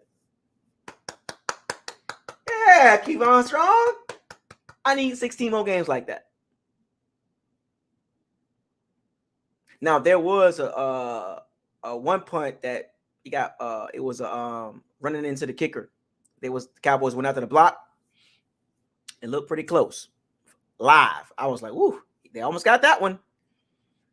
So the Bucs special teams, punt return block unit, they gotta get tightened up because you know how the Saints get down. They getting us special teams every year. Harris and Taysom Hill blocking our punts. Yeah. They was getting close. Yeah, I saw it. They was getting close. So that's just something to throw out there. I mean, it didn't happen, so I can't do what ifs. But hypothetically speaking, whew, it was close. A couple of them. So I don't know what's going on there. Got to clean that up. Yeah, exactly. That should have been 3. But it might have got away with a little holding. But just saying, I didn't see it. We got out of that game clean as far as punt return coverage and kick return coverage. Now, punt return, Jalen Darden, 3 for 28 yards, 9.3 yards of return, as long as it was 10. Jalen, they kept you on the roster. They made you active. You got to give it, and he got a couple snaps too. You got to give us more than that. Got to give us more. Damn, you know what I'm saying? Ryan Suckup, man. Oh boy, man. Like, luckily, that field goal didn't come back to bite the Bucs in the butt. Bruh, can't be doing that, fam. 4 for 5, man. And that's 80%, right? But still, another game and we lose by 3 or, lose by 1. Can't have you missing field goals, fam. I need you to tighten that up because we're going to need you. Tighten up, sucker. I'm going to let you ride for a second, but you got to walk the plane. We'll get to that in a second. Other than that, stars, the players of the game for me is Winfield Jr. Devin White had 2 sacks. Winfield Jr., Devin White, or the Bucs defense as a whole. Julio Jones, Mike Evans, Leonard Fournette was the star of the game. Like, he's the number 1 guy in my list of stars. He's the number 1. He's the guy. He was the guy. In a close second, Antoine Winfield Jr. And then I would say Mike Evans, number 3, and Devin White, number 4.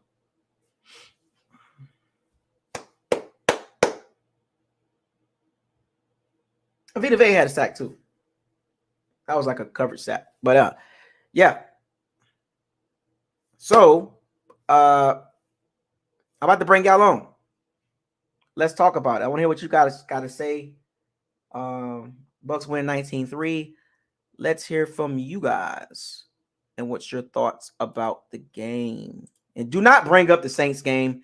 I don't care right now. We're still trying to talk about this. Like, yeah, I brought it up. I'm just saying, just not a talking point. Because what happened with them yesterday, that was that game. If you want to break down that game, that's a whole different video. Not over here, you know what I'm saying? So we'll get to them Wednesday or Thursday. So relax.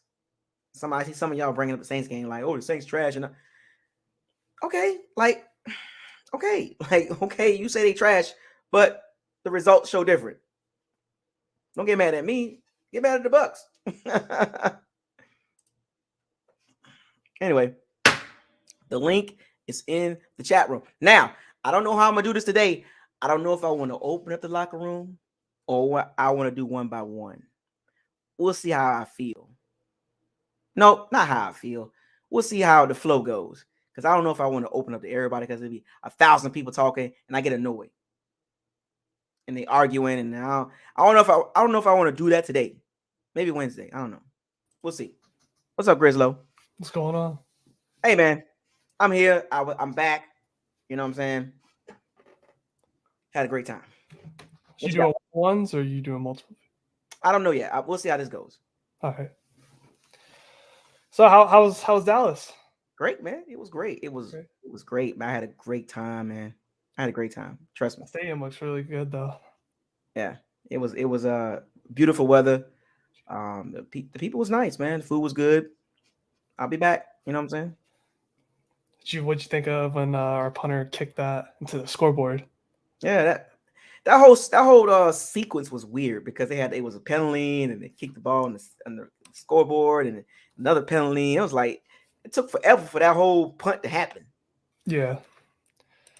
Yeah, they have like a rule for that, don't they? Like, yeah, you have to redo it again. Yep, because of Jerry Jones when it built a big screen TV. I know. Why is it like so far down? I don't. They can just raise it up some more. Golly, yeah. It's huge though. It's huge. Yeah, it's huge. Jeez, I didn't know it was that big in person. Jeez, too much. Saw Jerry. Jerry was mad. He had to announce that Dak Prescott surgery. Yeah, 6 to 8 weeks. Their season already over. It feels like. Yeah, they'll be all right though. Well, they're in the weak division anyway, so they'll just be Super Bowl favorites in the media next year. Of course. So what you got? What you got about the game? What's the word on your end, man? What did you see?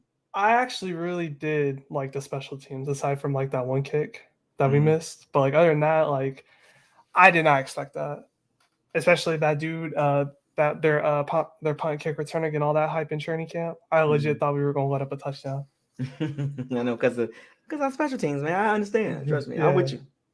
But yeah, I liked it. Jalen Darden still likes getting hit. I feel like rather gets hit than just run. I don't understand why he can't get past like the 20-yard line one time. It's so frustrating with him, man. He was active too. Like you're gonna activate somebody, you know. Yeah, Scotty was inactive, which is crazy. Yeah, it's like y'all kept him, but you're inactive. Oh, that whole weird. Tompkins good. He's on that practice squad. Yeah, I know, right? Might want to elevate him. That's what I'm saying. And I called that. That was the one I called to make it over Scotty Miller. I did. It's crazy. I actually enjoy the game for like the wide receivers for the most part. Whenever Godwin got injured, I did get scared because I'm like, there was no reason he should have played this week. At least like save him one more week. I thought his ACL like messed up again. That's what I really thought initially when he got injured. Right. But that throw was like a little off, right? Like to the ground. It was an awkward catch. Yeah, had to do a very awkward catch. And then that one interception by Tom, I was like, what the heck was that? He threw it. That DB had the easiest interception of his life. Yeah, it was a misread. Right it was a misread. Dan Quinn fooled him, you know. Yeah, because he was on the other side and he came back over, didn't he? Yeah, it was it was one of those things that Brady was like, "Oh, he got me." Yeah, he smiled after that interception. I saw that on TV. He was like, "Oh yeah, he got." Pre-snap, they got him. Yeah, they had a pretty good coverage, but they could not do anything. Like we just held them down. Like I was not expecting our secondary to play the way they did. That one dude Brown on their team had more targets yards and catches than CD Lamb did, which was kind of crazy. Yep, absolutely. I was like not expecting like how that good, but this is good though because with that with like that Godwin injury, since it wasn't like a tear, he can get more time to like rest up that ACL. Yeah. I hate that it had to be an injury for us to do that, but I guess that was the injury guards telling us like you shouldn't have played him. It's like it is what it is. But yeah, man. It was a solid game. I think our offense was slow though. Like I thought we would do better in the red zone for the most part, but every time we got there, 4 field goals. That's just rust. That's just rust. Yeah, I was like, this is going to be a field goal game. Yeah, luckily, the Cowboys offensively was struggling. So yeah, I didn't think it was going to be like last year though. Well, I mean, look, they had Michael Gallup and they had Amari Cooper. Yeah. That neither one of them, Amari Cooper's with the Browns and Michael Gallup was hurt. I thought So, Gallup was playing today too. yeah, Or last Jared night. Jones came out and said it. I went with it and I was like, oh boy, I knew he wasn't gonna freaking play. Yeah, they did the right thing. We didn't do the right thing. We got one. Though. Right, they did the right thing, right? That's the one Yeah, thing they so- did right. I like the Fournette carries too.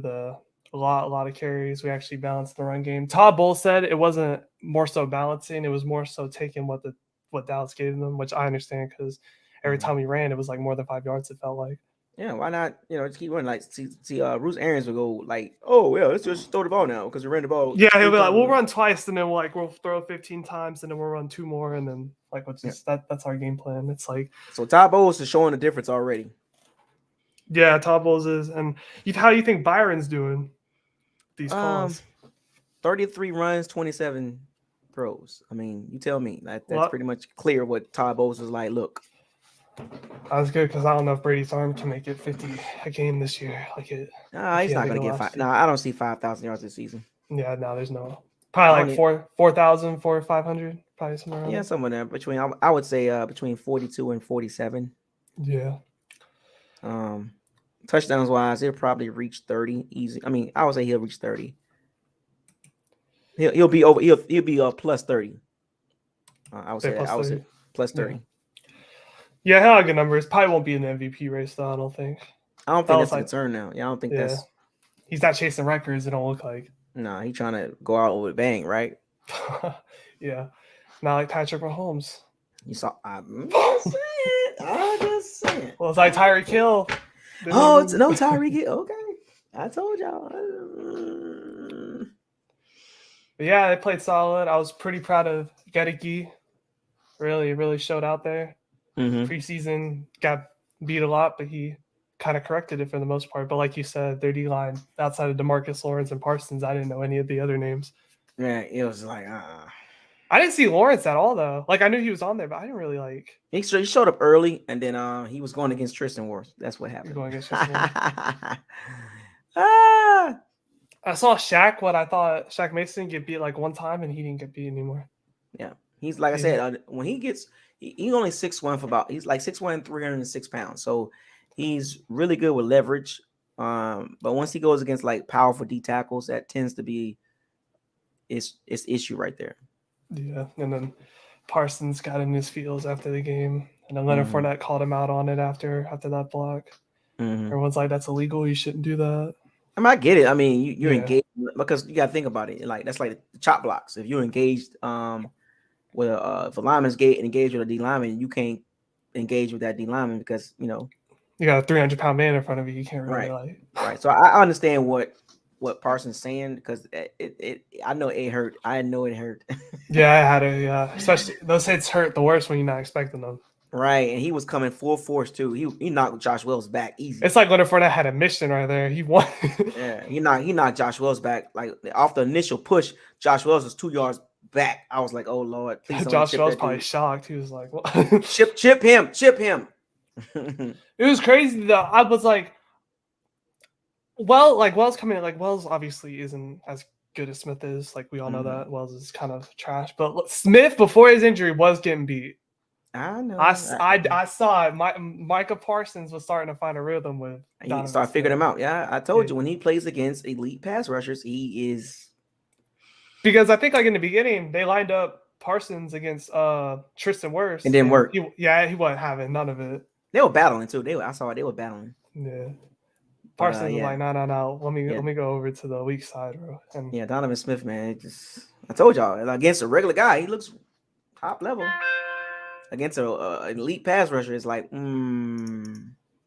Exactly.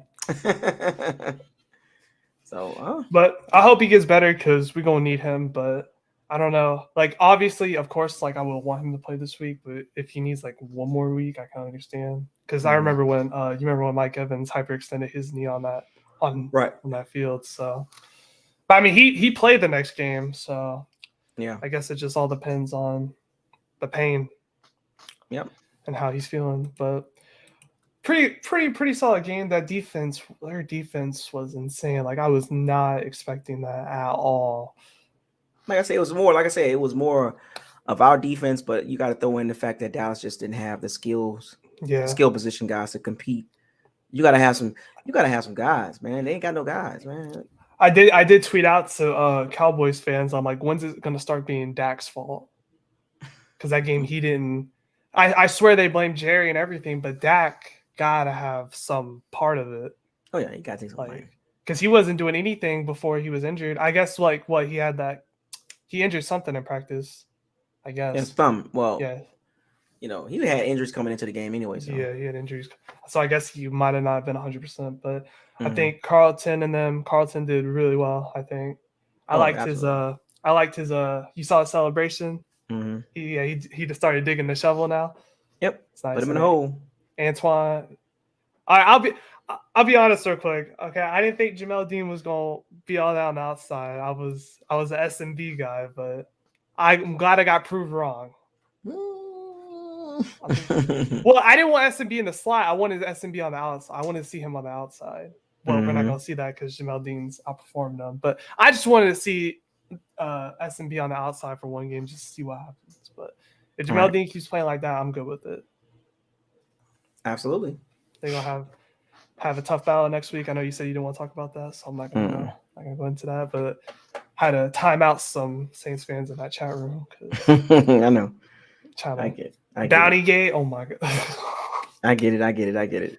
Yeah. Yeah. Antoine slot. Antoine. I didn't know Antoine was so elite in the slot. I said it. I mean, he has cornerback skills. And Keanu Neal didn't play last night, did he? No, he hurt. Yeah. He'll be out for another 3 weeks, 2 or 3 weeks. If he comes back, he gonna be a hard hitter too. That's a hard hitter right there. Mm-hmm. We'll see what happens there. And so everyone pretty much played like a solid game for the most part, except for like the offense for like 2 quarters. But they found the rhythm. Mike Evans, an Odell catch. He got like 2 of those. No, I thought Keanu was hurt. I didn't even see he was out there. He had one tackle. I thought I saw him on. Man, that dude was so quiet, man. Oh my god, I thought he was out. I thought he had an injury. The initial reports were I wasn't even looking at him. That's how focused I was on everybody else. I didn't even know he played. Yeah, because he wasn't inactive, so either, and he's not on IR, so he would have. I wasn't even thinking about Keanu because I thought he was injured. I wasn't even thinking about him. That's what I was saying because I was like, I swear I saw him on kick return. He was on special teams. Yeah, he's on special teams. That's why you didn't hear anything from him, which is kind of crazy. I thought they would put him at least back there like one time since it's Dallas. I thought he was hurt for a couple of weeks, but obviously, you know what? It happened in like early camp, that's why. Now that I'm thinking about it. Yeah, because I didn't see him on that injury report during the practice either. So I guess he was fine. Right. Okay. Well, I wasn't thinking about Keanu. I'm sorry, fellas, ladies. But yeah, is there anything else? I got a couple of people behind you. Pretty much no. Just like the video. You gotta share it with your friends. Subscribe too. Yes, sir. Grizzlo, y'all keep playing with Grizzlo, man. He ain't playing with y'all, man. Hey, it's good talking to you. Appreciate it, man. See you. All right. What's up, man? What's up with you, man? Oh man, I'm home. Yeah, that's what's up. I'm glad you had a good trip, man. I'm gonna just get straight into it. I'm not gonna overreact because it's week 1. I think that's all the way across the NFL, in my honest opinion. I mean, just the way they've redid preseason. 3 games compared to 4. A lot of teams still kind of lagging. You don't see that mid-season form quite just yet. You have some that's in. I thought the Bucs would win regardless of the situation, but I gotta touch on it just a little bit. Like I was shocked with some of the red zones, with the field goals. I was kind of surprised with that. And then, Succop missing a field goal. I was just like, come on, man, we can't have that. I thought other than that, I thought it was a pretty solid game. And like you said, I want to jump on. We talked about this with the roster. Perriman and Scotty Miller, why are they still on the roster? And then I hope this is not going to be a trend like you throw it deep one time to Julio or run a speed jet play and then bring Perriman in the game and try to take a shot with him. Like I hope doesn't become a trend, like doing it back to back, because that can become very predictable. The only thing I'll say is this: I hope Jason Light was talking to Jerry after the game, because he may can pull a trade for Kyle Trask and Scotty Miller. Let them go to the Cowboys since they hurting for receivers and need a quarterback. So hey, you can get something for them too since they're on the roster. That's the only other reason I can see why you still carrying them on the roster, even though Scotty Miller's contract is up at the end of this season. Maybe you can get something for him, but I mean he was a 6th-round draft pick. So then I was just like, when they showed the inactives, I was like, oh wow, Scotty's not inactive. I'm like, that's the first thing I thought. I was like, ain't he a gunner? So and then Donovan Smith, he kind of crept back to 76 to me yesterday. Like I was just like, hey, I don't know if I've been saying Donovan Smith. I'm gonna be like, you might just get Smith. You're getting close to 76 again. Again? Like, because Buddy was blowing him up some, and like I said, and that it was funny how Von Miller and him was talking about the chip blocking and stuff like that. I'm just like, dude, it's football. What you expect? I mean, so what you want? You rather the chip block or you rather get a crack block? Which one would you prefer? You ain't gonna see it coming, or blind side. Like so you tell them, and then think about it. They get a turnover, you get the block. You telling me you ain't gonna go for the blind shot kill? I mean, so it's just football, man up. But I get this is a different era, and they want to keep things safe and clean. So I understand, but what I really liked yesterday was the balanced offense. Like I think we're gonna see a difference, like you said, like with a balanced approach, like how they ran the ball, like 33 times to 27 passing attempts. So I like that approach. And I also felt like Fournette was running pretty good. So if he gets going early, why not feed him? But then again, like I said, if you need him late in the year, I understand. Don't overwork him, but I do like that approach. As far as the D line, I've been saying this for since they've been there. Bowles has been there. Can we establish a rush with just 4 down linemen instead of blitzing? Can we see that? I mean, can we get? I just want to see that if we can get that initial push in the middle, that, like you said, that will make Shaq Barrett and Joe jobs very easy on the outside, because they will have more than likely they'll have one-on-one matchups. That'll help them more. So, but like I say, I'm not overreacting because it's just 1 week, and we still haven't figured out what's going to be our normal schemes and what we really are. Teams are still trying to fill that out right now. That's why I don't get caught up in the week 1 stuff. You know what I'm saying? I mean, if anything, if you want to be shocked by anything of any games, to me was, if anything, I actually watched that Houston and Colts game. Like I thought that was very that just was like, wow, you had a chance to close them out, you let them come all the way back, and I was just like, wow. And just think, Lovey used to coach us, and I'm like, we done been down this road before, and I was just like, I feel it for those fans. But like I said, I'm glad we got the win. As far as Sean Murphy Bunting, like, I was very surprised to see Winfield in the slot. I mean, but the crazy thing is, wasn't it a bunch of reports, like when they started OTAs and in training camp, they were working him in the slot, but the reports were there, but we didn't really take it seriously. Like, okay, they're gonna put him in the slot. I guess they just cross-training everybody to play the slot. But that was a good thing. I'm just like, that's a lethal matchup the way they got him because of his IQ, in my honest opinion. Football awareness. And then I mean, so I think that'll be interesting as the season goes. I mean, like I said, if you nitpick any bad thing, I would say it just be your interior. Will be your defensive line. The 3 guys in the bottom down now. And like I said, ghosting his snaps were limited, but like I said, ghosting is only good for one thing, and that's setting the edge for a run. And maybe he goes inside on on a nickel package when you want to have some rushes. Maybe he can. I think Logan Hall should just take his snaps. Period. Yeah, I mean, I think that. I mean, if you went but I'm saying though, like, just imagine if you went with 4 down linemen, it'd be Akeem Hicks, William Golston inside, and you put Hall on the outside, and then you can let Shaq Barrett stand on the other side, stand up and go. Like if you put 4 down linemen. But I think they're trying to put Villa in those situations too. Like if you did a nickel package, put Villa in there, because I think he's going to command like a double team, or he's going to get a push straight up the middle. I hope we don't see this right here. Remember the situation we had with Tryon and JPP. You can see it. Like Tryon need to play more. We might get this Logan Hall situation with William Golson. Like I'm just saying, like you can clearly see the just saying. I'm just throwing it out there. I'm just gonna throw it out there. We might see it again. I mean, I agree with you. I see it. That's like I said. Let's be honest. You know, he's been a long time. He's like the second longest tenured Buck. 10 years. But dude, do you even have 10 career sacks? I don't think so. Oh, Jesus. I'll look that up real quick. I mean, and like I said, he was a big physical ball player. Like he's very big in size, but I was just like, dude, you have no pass rush moves whatsoever.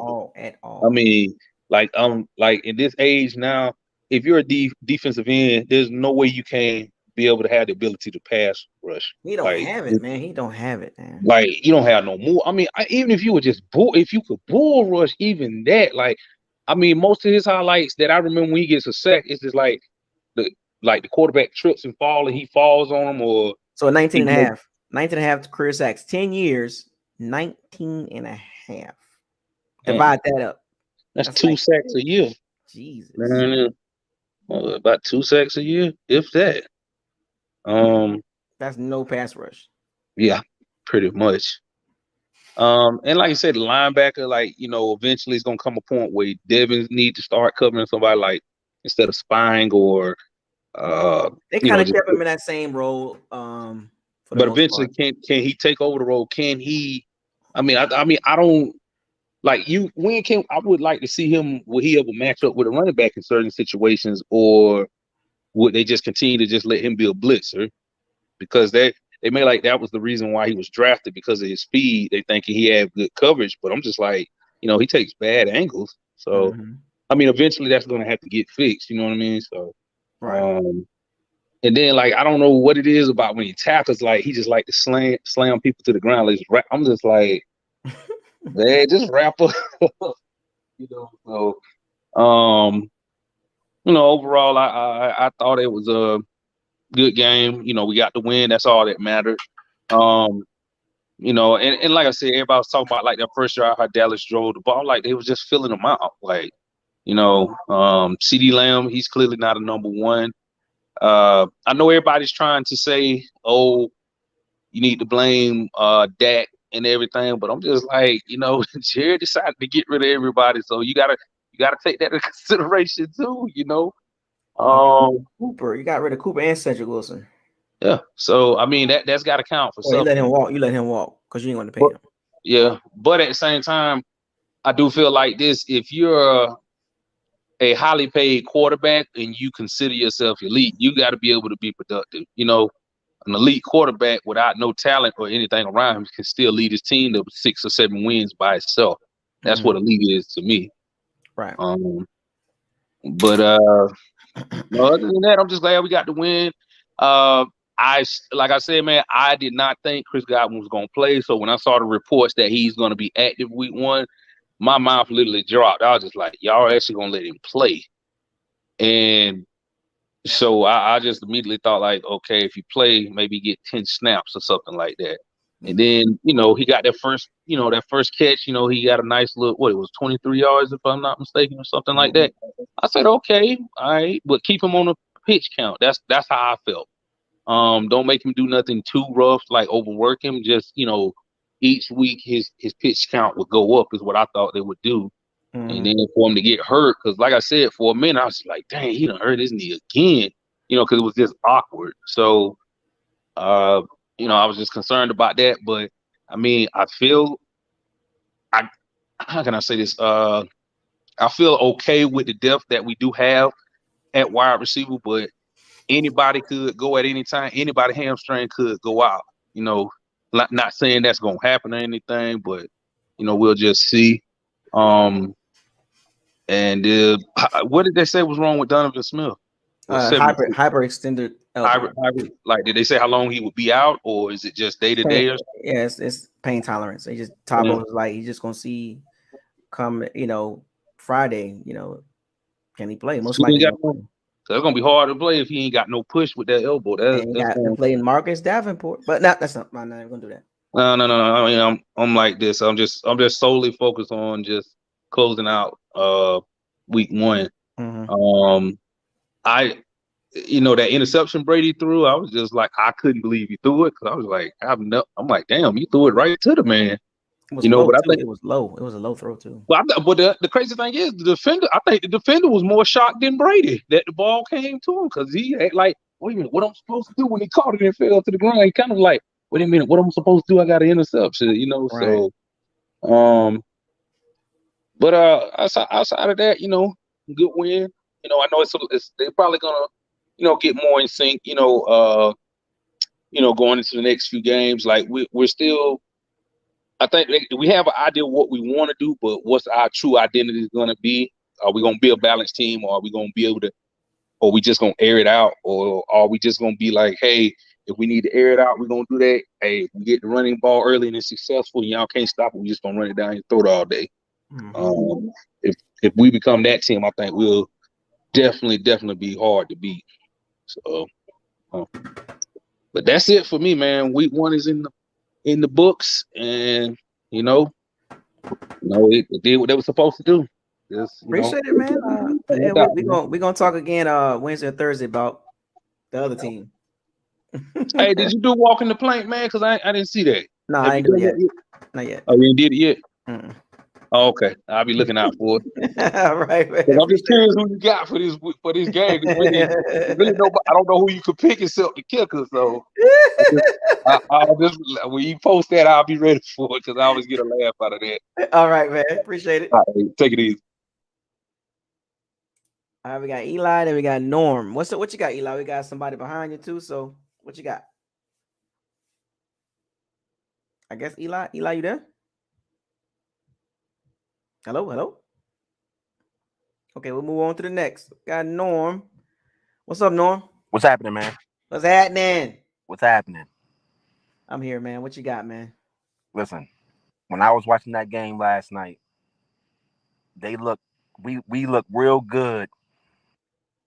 Like how the Patriots be looking.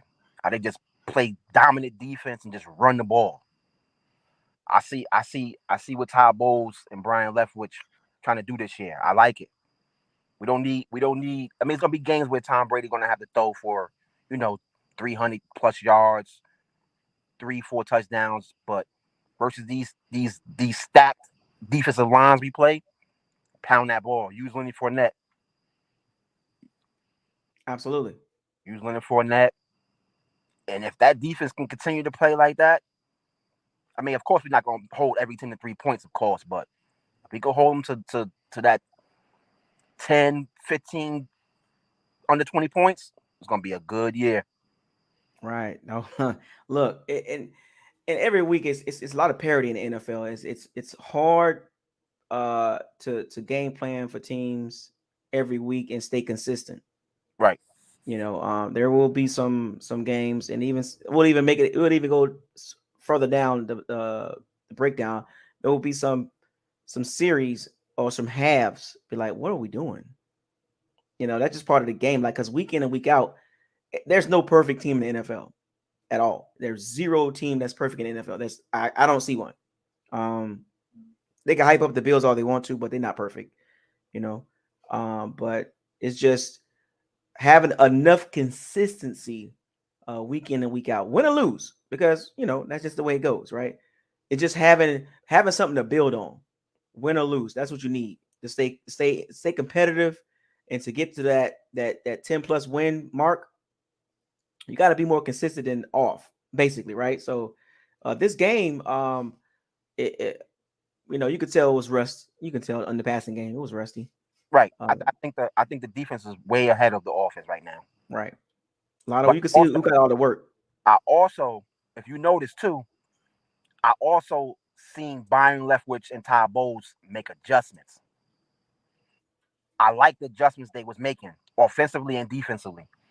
Even in the second half, it was easy for us to get complacent and who was giving up yards like that bend but don't break type of defense. Mm-hmm. We was giving up yards, but we wasn't giving up anything to make the game competitive. Within doubt, we knew we had the game in hand. Yeah, the Dallas didn't offer anything that gave us any urgency at all. Anything. At all. Zeke was bottled up for in the second half because all his most of his yards came in the first half, and then their passing game was just awful. They don't have any playmakers to compete. None. They don't. And they don't have enough. I don't think CeeDee Lamb is a number one guy. No, he's not. So I wasn't worried about him. That was easy money. He had 2 catches for 29 yards. 2 on 9 targets. 9 targets on 9 targets. That's horrible. What's your thoughts on they only used Sean Murphy Bunting on special teams. He didn't. They had Winfield in the slot. He played 100% of the snaps. Murphy Bunting ain't seeing that field unless Winfield get hurt. We use him on special teams only. Yeah, and that's helpful. I mean, and the special was good too last night. Yeah, absolutely. Shocked me. Y'all know how I am about special teams. Y'all know how I am. I'm a stickler on that, man. Yeah. And like I said, Winfield Jr. is not coming off the field, so Murphy Bunting is not playing slot anymore. He's not. Just face it. For right now, he ain't playing the slot. Right. Let's just go ahead and just take that out of the talking points. And he's on the outside now.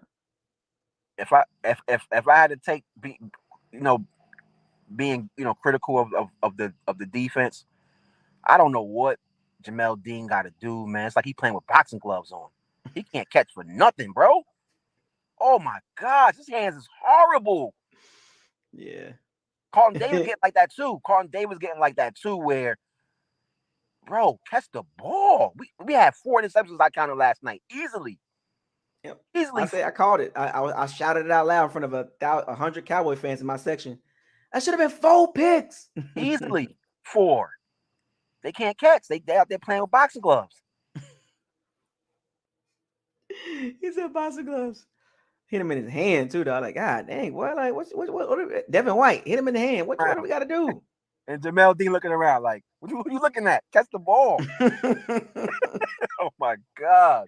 All that talent can't catch. All that talent can't catch, bro. Oh man. If you want to be talked about with the Xavier Howard and all those other guys, you got to catch some interceptions, buddy. Oh, this is a little off topic. You seen OJ Howard 2 TDs in his Texan debut? 2 TDs. I said, go figure. Go figure. Man, I ain't even going. I'm gonna leave that alone, man. Go Jesus figure. Christ, man. Like, oh my gosh, bro. Why does this happen to us all the time? I don't know why. Rudolph was a healthy scratch. No, I guess he was hurt. So they had him inactive for the game. But it's I made some nicked up injury, something small. But I don't think he would have made a huge difference, to be honest. I mean, probably ran into the Gatorade cooler. But he's 32, I think. So yeah, you gotta expect that. Tight end, a lot of wear and tear. That's Tom guy. He only there for Tom. And that's the reason why he got $6 million. Yep. Tom got him paid. Didn't he? Look, man, I ain't trying to be negative Nancy here, or terrible Todd. But man, look, those rookies can do just as much as Cal Rudolph, and you save a whole lot more money. I think so. Just keep it real. That they was out there a lot on them running plays. Mm-hmm. And Kyle Rudolph gonna be doing the same thing. Run blocking. Yeah. I think eventually one of them gonna take over the starting job because Brett. Cole Keft gonna get plenty of snaps. He had a critical drop on the when he was moving the drive on the third. I think it was 3rd and 3rd and 6. Mm-hmm. No, I think that was Brake. No, wait, that wasn't Brake. That was it was an out route. It was an out route. I think it was Brake he was throwing the ball to. What them tight ends? I think it was Brake. If I remember serving correctly, it was Brake. Who It was because it was Anthony. It was Anthony Barr. Anthony Barr. I think it was Brake. I remember Anthony Barr, number 42. He was guarding the tight end on that play. I think it was Brake. Did Julio impress you? Yeah, absolutely. When he got up, when he got up, when he got out that long bomb, he got up and went to the sideline. I said, "Oh gosh!" Oh, because look how he landed. Yeah, knocked the wind out of him. Mm-hmm. No, it hurt because he had to use every bit of Julio what's left in him to get that ball. Right. So I wish I had my all 22, man. I'm pissed off, man. It's acting up. Mm-hmm. So hopefully I have it this week, so we can go over something. We can go over something together. All of us, and we can actually like figure some things out. They can do better. Or they did good in. So hope maybe tomorrow I might have it ready to go. Did they say what happened with Donovan Smith? Hyperextended elbow. Hyperextended. So that's gonna be pretty much a pain tolerance thing. Yeah, brace. A big brace. A bulky brace. Oh boy. Bulky brace. It might help him though. Well, I hope it does. Might help him. It might help because we'll talk about that Wednesday. It might help him. That's what we're praying, right? Yeah, that was all really I had to say, man. I appreciate you bringing me on. Oh, no problem, man. Appreciate you coming through in the locker room, man. It's always open, man. Always. No problem. Thank you. Salute. Yes, sir. Appreciate it, Norm. Eli, man, what's up, man? What's up, Ricky? The link is now? Yeah, I can hear you now. The link is in the chat room if you want to come into the locker room and chat about the game. There's nobody waiting behind. There's nobody in the locker room right now besides just me and Eli. So if anybody want to be wait their turn, I didn't decide to open up the locker room today. Maybe tomorrow when we do all 22. I think that'd be better.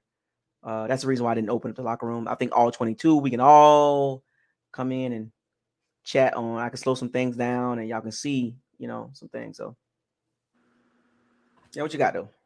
I got a couple things right now. I'm watching my cousin beat up on the Broncos. Who's your cousin? Rashad Penny. That's your cousin? Yeah. First, second? He's also on my brother's dad's side. Oh, okay. So he's my cousin, but he's not my cousin. You get what I'm saying? Mm-hmm. Yeah, he's one of them. So, but yeah, so I got a lot of things. I noticed at the end of the game, I said, "Did Sean play?" I'm like, I see all these clips and everything, and I'm like, the only reason I noticed that he didn't play because I seen him running down on the kickoff. I said, what the hell? He didn't play no defensive snaps. He played special teams. Yeah. That's what I'm trying to run. I seen him run down the kickoff. I was like, he didn't play at all today. That's weird. I'm thinking he hurt. You know what I'm saying? He got hurt during the kickoff or something. We didn't know about it. That's why he didn't play. Mm-hmm. He perfectly fine. I said, oh, man.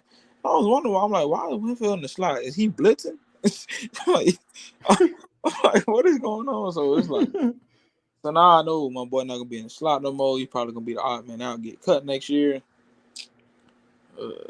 And so it's, unless he's on the outside, he's not playing. Didn't get tired, then they might put SMB in. He's going to play next week, though, because the Saints do that little 4-receiver set. And I doubt they're going to put Ryan in the slot. They might put Ryan in at safety with Edwards, which means bring SMB in and just put what's the name in the slot probably. Well, no, wait. Now, I'll talk about it later on this week. I'm not going to dive into that. So yeah. Well, I know they like to do 4-receiver sets.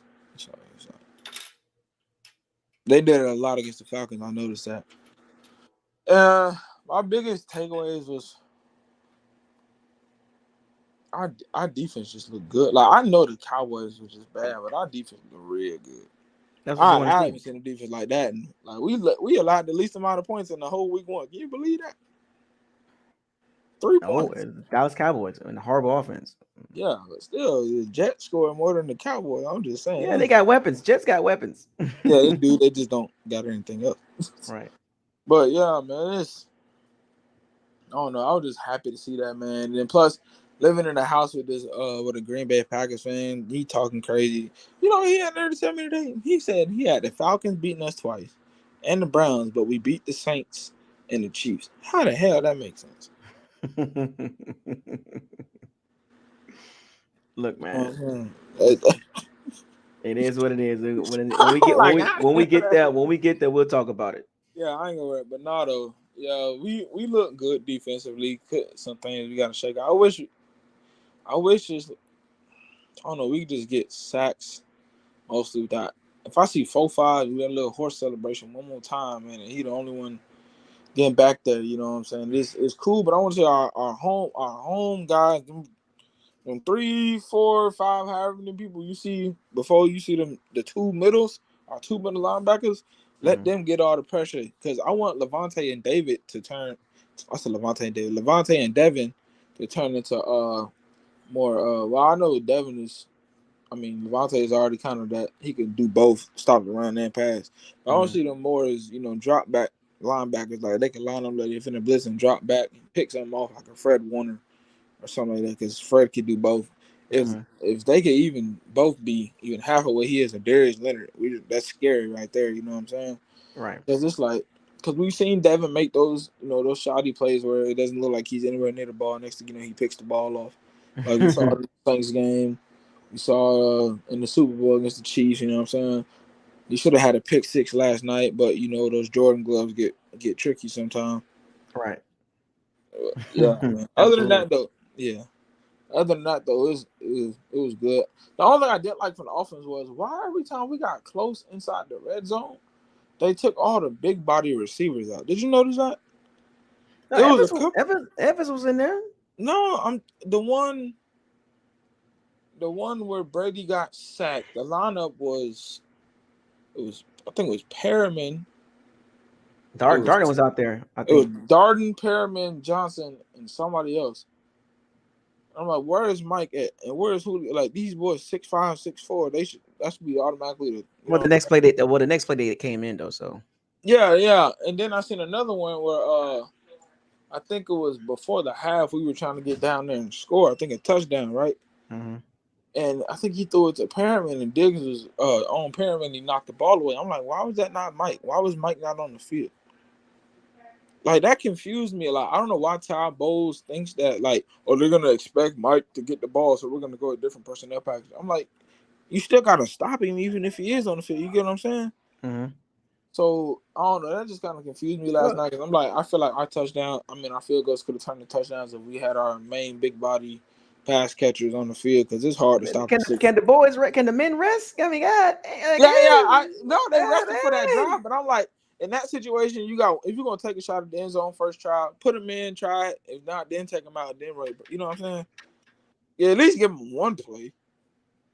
If you're not gonna have both, at least one play. Even Julio, give him a fade ball. If you don't catch it, take him out. That's all I want to see because I feel like we definitely should have scored more than one touchdown on Dallas. That what I'm saying, I don't believe in this kicking 4 field goals and 1 touchdown. We're gonna beat every team because the Saints gonna put up points Sunday. They're gonna put up points on us. At least two touchdowns. With the way they looked yesterday, I don't know, but at least 2 touchdowns. You know what I'm saying? But I feel like if we can get out to a lead like the Falcons had on them, we're going to win that game pretty handily because, like I said, we're not the Falcons. We don't have their defense. We're not going to let up in the final 2 drives of a game like A.J. Terrell did. All of a sudden, Michael Thomas just became a different person. Yeah, so I don't know. Other than that, man, we played pretty good. I ain't really got nothing to say. I'm proud they're actually giving Fournette 20-something carries instead of 11 and 12 and 13. Right. I wanted to see. I lucky wanted to see once they knew the game was out of the way. I wanted to see more Rashad White because he had some spurts. He had a good little stiff arm. He showed he can get to the edge pretty quickly. I like Rashad. He's nice. I like him. Other than that, man, we was pretty cool. Nothing too much more I could say. I just want to Get ready for this game Sunday against these Saints. Go into New Orleans and take a dub. Eat some W's. Absolutely. I We'll might talk buy about that some, later on this week. I might buy some crab legs for the game. All right, man. Appreciate it, man. All right, man.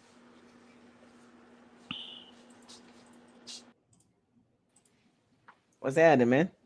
What up, y'all? And look, Did you have fun? absolutely. Yeah. I You did. look like you're wearing out right now. You look tired. I'm holding on right now. Yeah, I was just like, yes, I'm sir. holding on right now. I was up a I lot. can't wait for next week. I was up a lot, man. I got to go over some all 22 Got jet tomorrow. lag and everything, huh? Yeah, so I'm holding on. I got some energy left, man. Real quick, I just want to say this game reminded me like the late 90s, early 2000s. It's just that defensive scheme. It was just stopping them. It just got me excited, brought those feelings back. And it's a different kind of perspective. I really liked the game. I mean, I know it wasn't high flying power with offense. Sometimes we just need the defense to take care of us, and that was it right there, you know? When they shrunk the Cowboys offense. Shrunk. They just like a big wave just got smaller, and like a big circle just got smaller. And after that first that first drive was like boom, right? And it's like as the game went, it was like, boy, they can't do nothing else. That's it. Yeah. Took their best punch They in the realized what they were scheming, huh? Yeah, took their best punch in the first round. That was great, man. I was like, man, look at these guys. They just stopping them. Jamel Dean, I know he don't got hands. Somebody said boxing glove. But hey, but he was sticking them. Yeah, he was like literally just patting those balls down, man. Great play. I think he had one like over CeeDee Lamb. I don't know who it was, but he just went over his arm or his body and just patted that thing down. Same with Carlton Davis. Yeah, I did Noah Brown like that a few times. CeeDee Lamb, he did CeeDee Lamb like that. Yeah, Winfield Jr. made it hell in the middle of the field. Like that could not. Like I know Dalton Schultz started getting catches, but that was just towards the back end of the game because he had 7 catches. But that was mostly in a non-threatening or non-productive situation as far as the game effect, right? Yeah. And but some of those balls are so close to getting tipped too. On top of that, so. Yeah, as a matter of fact, the interception with Winfield, I don't know who was behind him. I think it was Carlton, but he was so excited on getting the pick. He was like, "This is mine." But he read that so well. Winfield snags it. When they slowed it down, and we'll see it on all 22, how he read that his instincts kind of like put him right where he was spot on. He was like looking too. Where you at? Oh, I see the ball coming. He snagged that. It was such a great play, man. It was just beautiful defense, man. I was so happy for them. I'm not gonna lie. I know it's rusty in offense. Every time we get down to the red zone, I was like, man, we gotta score. We gotta score. So I think they heard. Hey, did you see Tommy yell the hell out of Hainsey? I was not. I didn't see that one. Okay, so if you didn't see it, when you watch it again, Tommy ripped Hainsey a whole can of whatever, right? Mm-hmm. Hey, he was yelling at him, bro. I don't know if it was a sack or something. I think it might have been a sack. Or no, it might have been that run play where Shaq Mason fell down. I can't remember. But hey, he got on him, and I think it's because he didn't call the audibles on, setting up the blocks. I think it was a sack, actually. The protection was Nigga Parsons. Yeah, he didn't call the audibles to protect, and so he was on him because I think centers, most of the centers in the league, supposed to call out the blocking scheme. Yeah. So, man, he was on him. I was like, damn, Tommy, you're on fire or something. You're on some other level. So it was nice. It was just nice, man. I mean, it was good for them to kind of build that chemistry. Ultimately, we got a whole new team, except for our defense a little bit. But 17 new guys. 17 new guys that didn't play last year. Yeah, we got a whole new team. It's the first time we're all playing together. So it's really nice to see them win. It really is. What you think about the D-line? I think they blocked up Vita Vea, double blocking him pretty much all night, to be honest with you. I mean, he got that sack he was double blocked. Yep. So and Dak had to hold the ball because of the coverage. And that's true. That's true. And also, what's his name? Hakeem Hicks. He could have had a play on the running play, but they held him. And they called the hold penalty. And so that dude 78 on the Cowboys. Terrence Steele. Man, he was not having the night. He was not. But I bet you the Cowboys fans, Tryon was so ready to get after him. He was rocking back, like flinching, like, and I was sitting in the Cowboys section, and I was like, Terry Steele is trash. He's trash. Hey, if I'm not mistaken, I think he was the one that held Akeem Hicks, and so as he held him, you can see Akeem Hicks punch the hell out of his helmet, bro. Took his helmet off. I was laughing. I bet you. I mean, he was pissed, yo. He literally hit his head for holding it, bro. Terrence Steele had an awful game. Terrence Steele had an awful game. Yeah. And they had McGovern got hurt, their left guard. He got hurt. He had an ankle injury. He's out for 4 to 6 weeks. And then they had Tyler Smith, the rookie from Tulsa, which played a pretty decent game as a rookie as far as left tackle, blocking Shaq Barrett. I was like, oh. But he kind of let up towards the end because Shaq Barrett was really getting some pressure on him. I mean, he's the reason that caused the injury on that. Yeah, Shaq started to go loop inside. He started to loop. So instead of going around Tyler Smith, he was going in between him and the guard, or sometimes he'll go to the guard and they'll do a stunt. So they didn't do a lot of that last year because of the slowness. They were slow. Like they talked about that. Like we have a little bit more speed on that D line now, and we're able to do a little more things. Like with the presence of Tryon, adds more speed to do stunts and twists.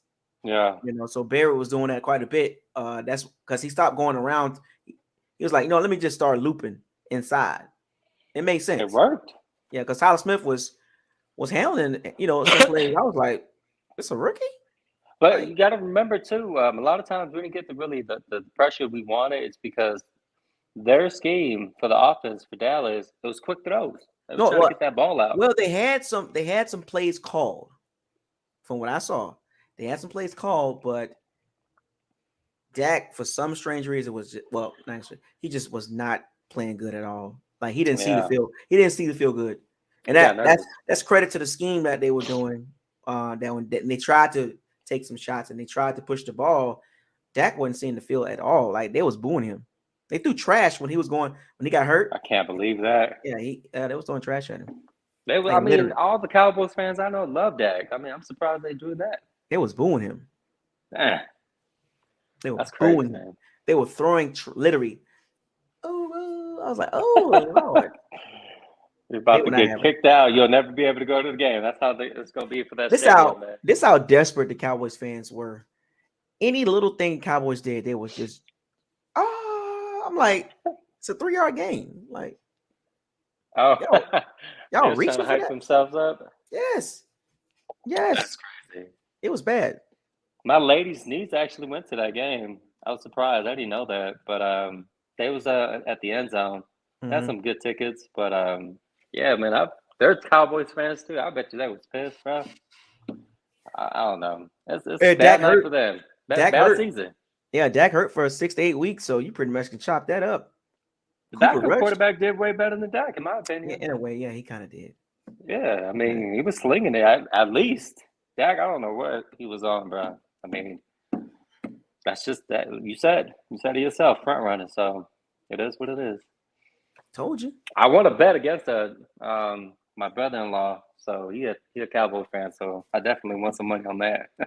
So what you think about the Chris Godwin situation and Donovan Smith injuries? Like what's? I know everyone's on him about they put him too early, but honestly, it's up to the players when it comes to football. And coaches will ask you, hey, do you want to play? Do you feel good? And if he says, yeah, it was really his decision. I mean, he felt good. Thankfully, it was a hammy. It could be worse. I mean, hammies are already worse. Don't get me wrong. That's really what's in our, I don't know, we got a curse for hammies. So, the injury gods they don't like us this year. I don't know. It's specific, too. It's just hammies. Hammies all day. We get other rare injuries. Obviously, with the hyperextended elbow, that's rare. Hyperextended knee, well, that's not too rare, but it happens. I don't know. It was kind of weird. I mean, we definitely curse on the hammies. But either way, if he wanted to suit up, that was his call, I bet you. That was definitely his call. I don't think anybody forced him. He wanted to go out there and be with his boys, so good for him. He showed up, really well. He had the speed again. I was really excited. He had that, 23-yard run. Oh gosh. Yeah, that was one of them. Screen pass. Was a screen. I think he did a jet sweep, maybe one of them. I don't remember. But that throw Tommy did, by the way, the interception that Tommy threw, there was the center and a guard. I think it's Lukadecky and Hainsey. You couldn't see that view. So The as guy came from his right side, snuck over like right before the snap and planted himself because it was a slant pattern. it was in front of those linemen. So you Yeah. couldn't see him. It was a slant pattern. It was going to be incomplete anyway because he threw it so low. Yeah. Like he threw I it think low. he wanted to throw it low so that it can give the chance for Mike to catch it Now Mike was without having to the way, pat it down. The way the angle was when I was looking at it, it would have been like Anthony Brown was right on his hip, like literally like on his hip, like the cornerback that was getting toasted pretty much most of the game. But that play, even if that cornerback wasn't there, that which would have changed the trajectory of the ball. It may would have been let it further up, but the way he caught the interception, Mike Evans was like here and Anthony Brown was on his hip, so the ball was thrown low. So it would have been a real awkward catch for Evans. Like he would have had to kind of reach down, like one of those low throws.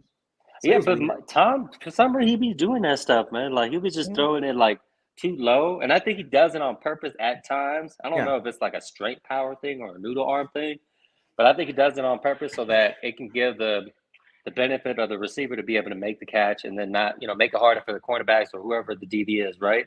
Or a linebacker. I think he may do that on purpose. The one play, though, he had Julio on a slant. Julio could at least got 15, 20 yards. Way off. Threw it way off. I mean, Tommy had a bad night. He said it himself on the conference. You got to do better. So ain't nobody know better than him, right? That's Factoring in a lack of training camp. That's you think so? Look, maybe man, some jitters. Maybe some jitters knowing that he's old. Chemistry, man. You got to have some continuity. And missing 11 days, that plays a factor, man. Like this was the first time this is real live snaps. He had a lot of lamp out there. Like he didn't in preseason, didn't do much. You know what I'm saying? Like it's a factor. Yeah. It's not like the only, but it's a factor in the reason why it was a little. That was like the whole new fourth squad too. Yeah. That was like the fourth preseason game. Yeah, that's true. It's a whole new squad. I mean, I'll give it up to them. They fought hard. I mean, it was a great game. I loved it. From the start to the end. I'm glad you had fun, though. I'm gonna let you go. I got to do some homework. But yeah, that was that late '90s, 2000, early 2000s defense, right? We haven't had a scoring defense like that in a long time. 3 points? Come on, you gotta agree. When's the last time we stopped somebody for 3 points or 0? Exactly. Look that up later on, man. I'll let you go. Appreciate it, man. Hey, no problem. You guys have a good night. Peace out, man. Peace out. All right, folks. I'm gonna wrap this up. As y'all see, I am exhausted. I'm going to sleep good tonight. I'm gonna grab me a little something to eat, some fish nuggets and all that, and some hush puppies and all that. And I'm going to eat good. And I'm going to bed. I am tired. I had a long weekend. Some drinking, some eating, up late that night, tired. So I put in the work for you guys this past weekend. We're gonna do some stuff tomorrow. Try to get this all 22 going. So, and I'll add the walk in the plank tomorrow. Oh, yeah, there we go. See, I'll add the walk in the plank tomorrow before we do the all 22. So we're gonna break down some film. So we're gonna look. I'm gonna have y'all on and we're gonna talk about it. So shouts out to all the Powers and C Bandits. Thank you for joining. I do this for y'all. With that being said, fire those cannons. Seize the day. Raise the flag. Hashtag no risk no biscuit. Tomorrow. Somebody got to walk. Somebody got to walk. I'm just saying. Tomorrow before all 22. Hashtag no risk no biscuit. Hashtag facts over feelings. Hashtag bombs away. Hashtag stay humble. Hashtag what does your eyes tell you? We're going to see it tomorrow. Hashtag probability versus possibility. Hashtag Super Bowl or bust. Hashtag don't get mad at me. Hashtag trenches matter. I'm out. I'll see y'all tomorrow. I'm tired.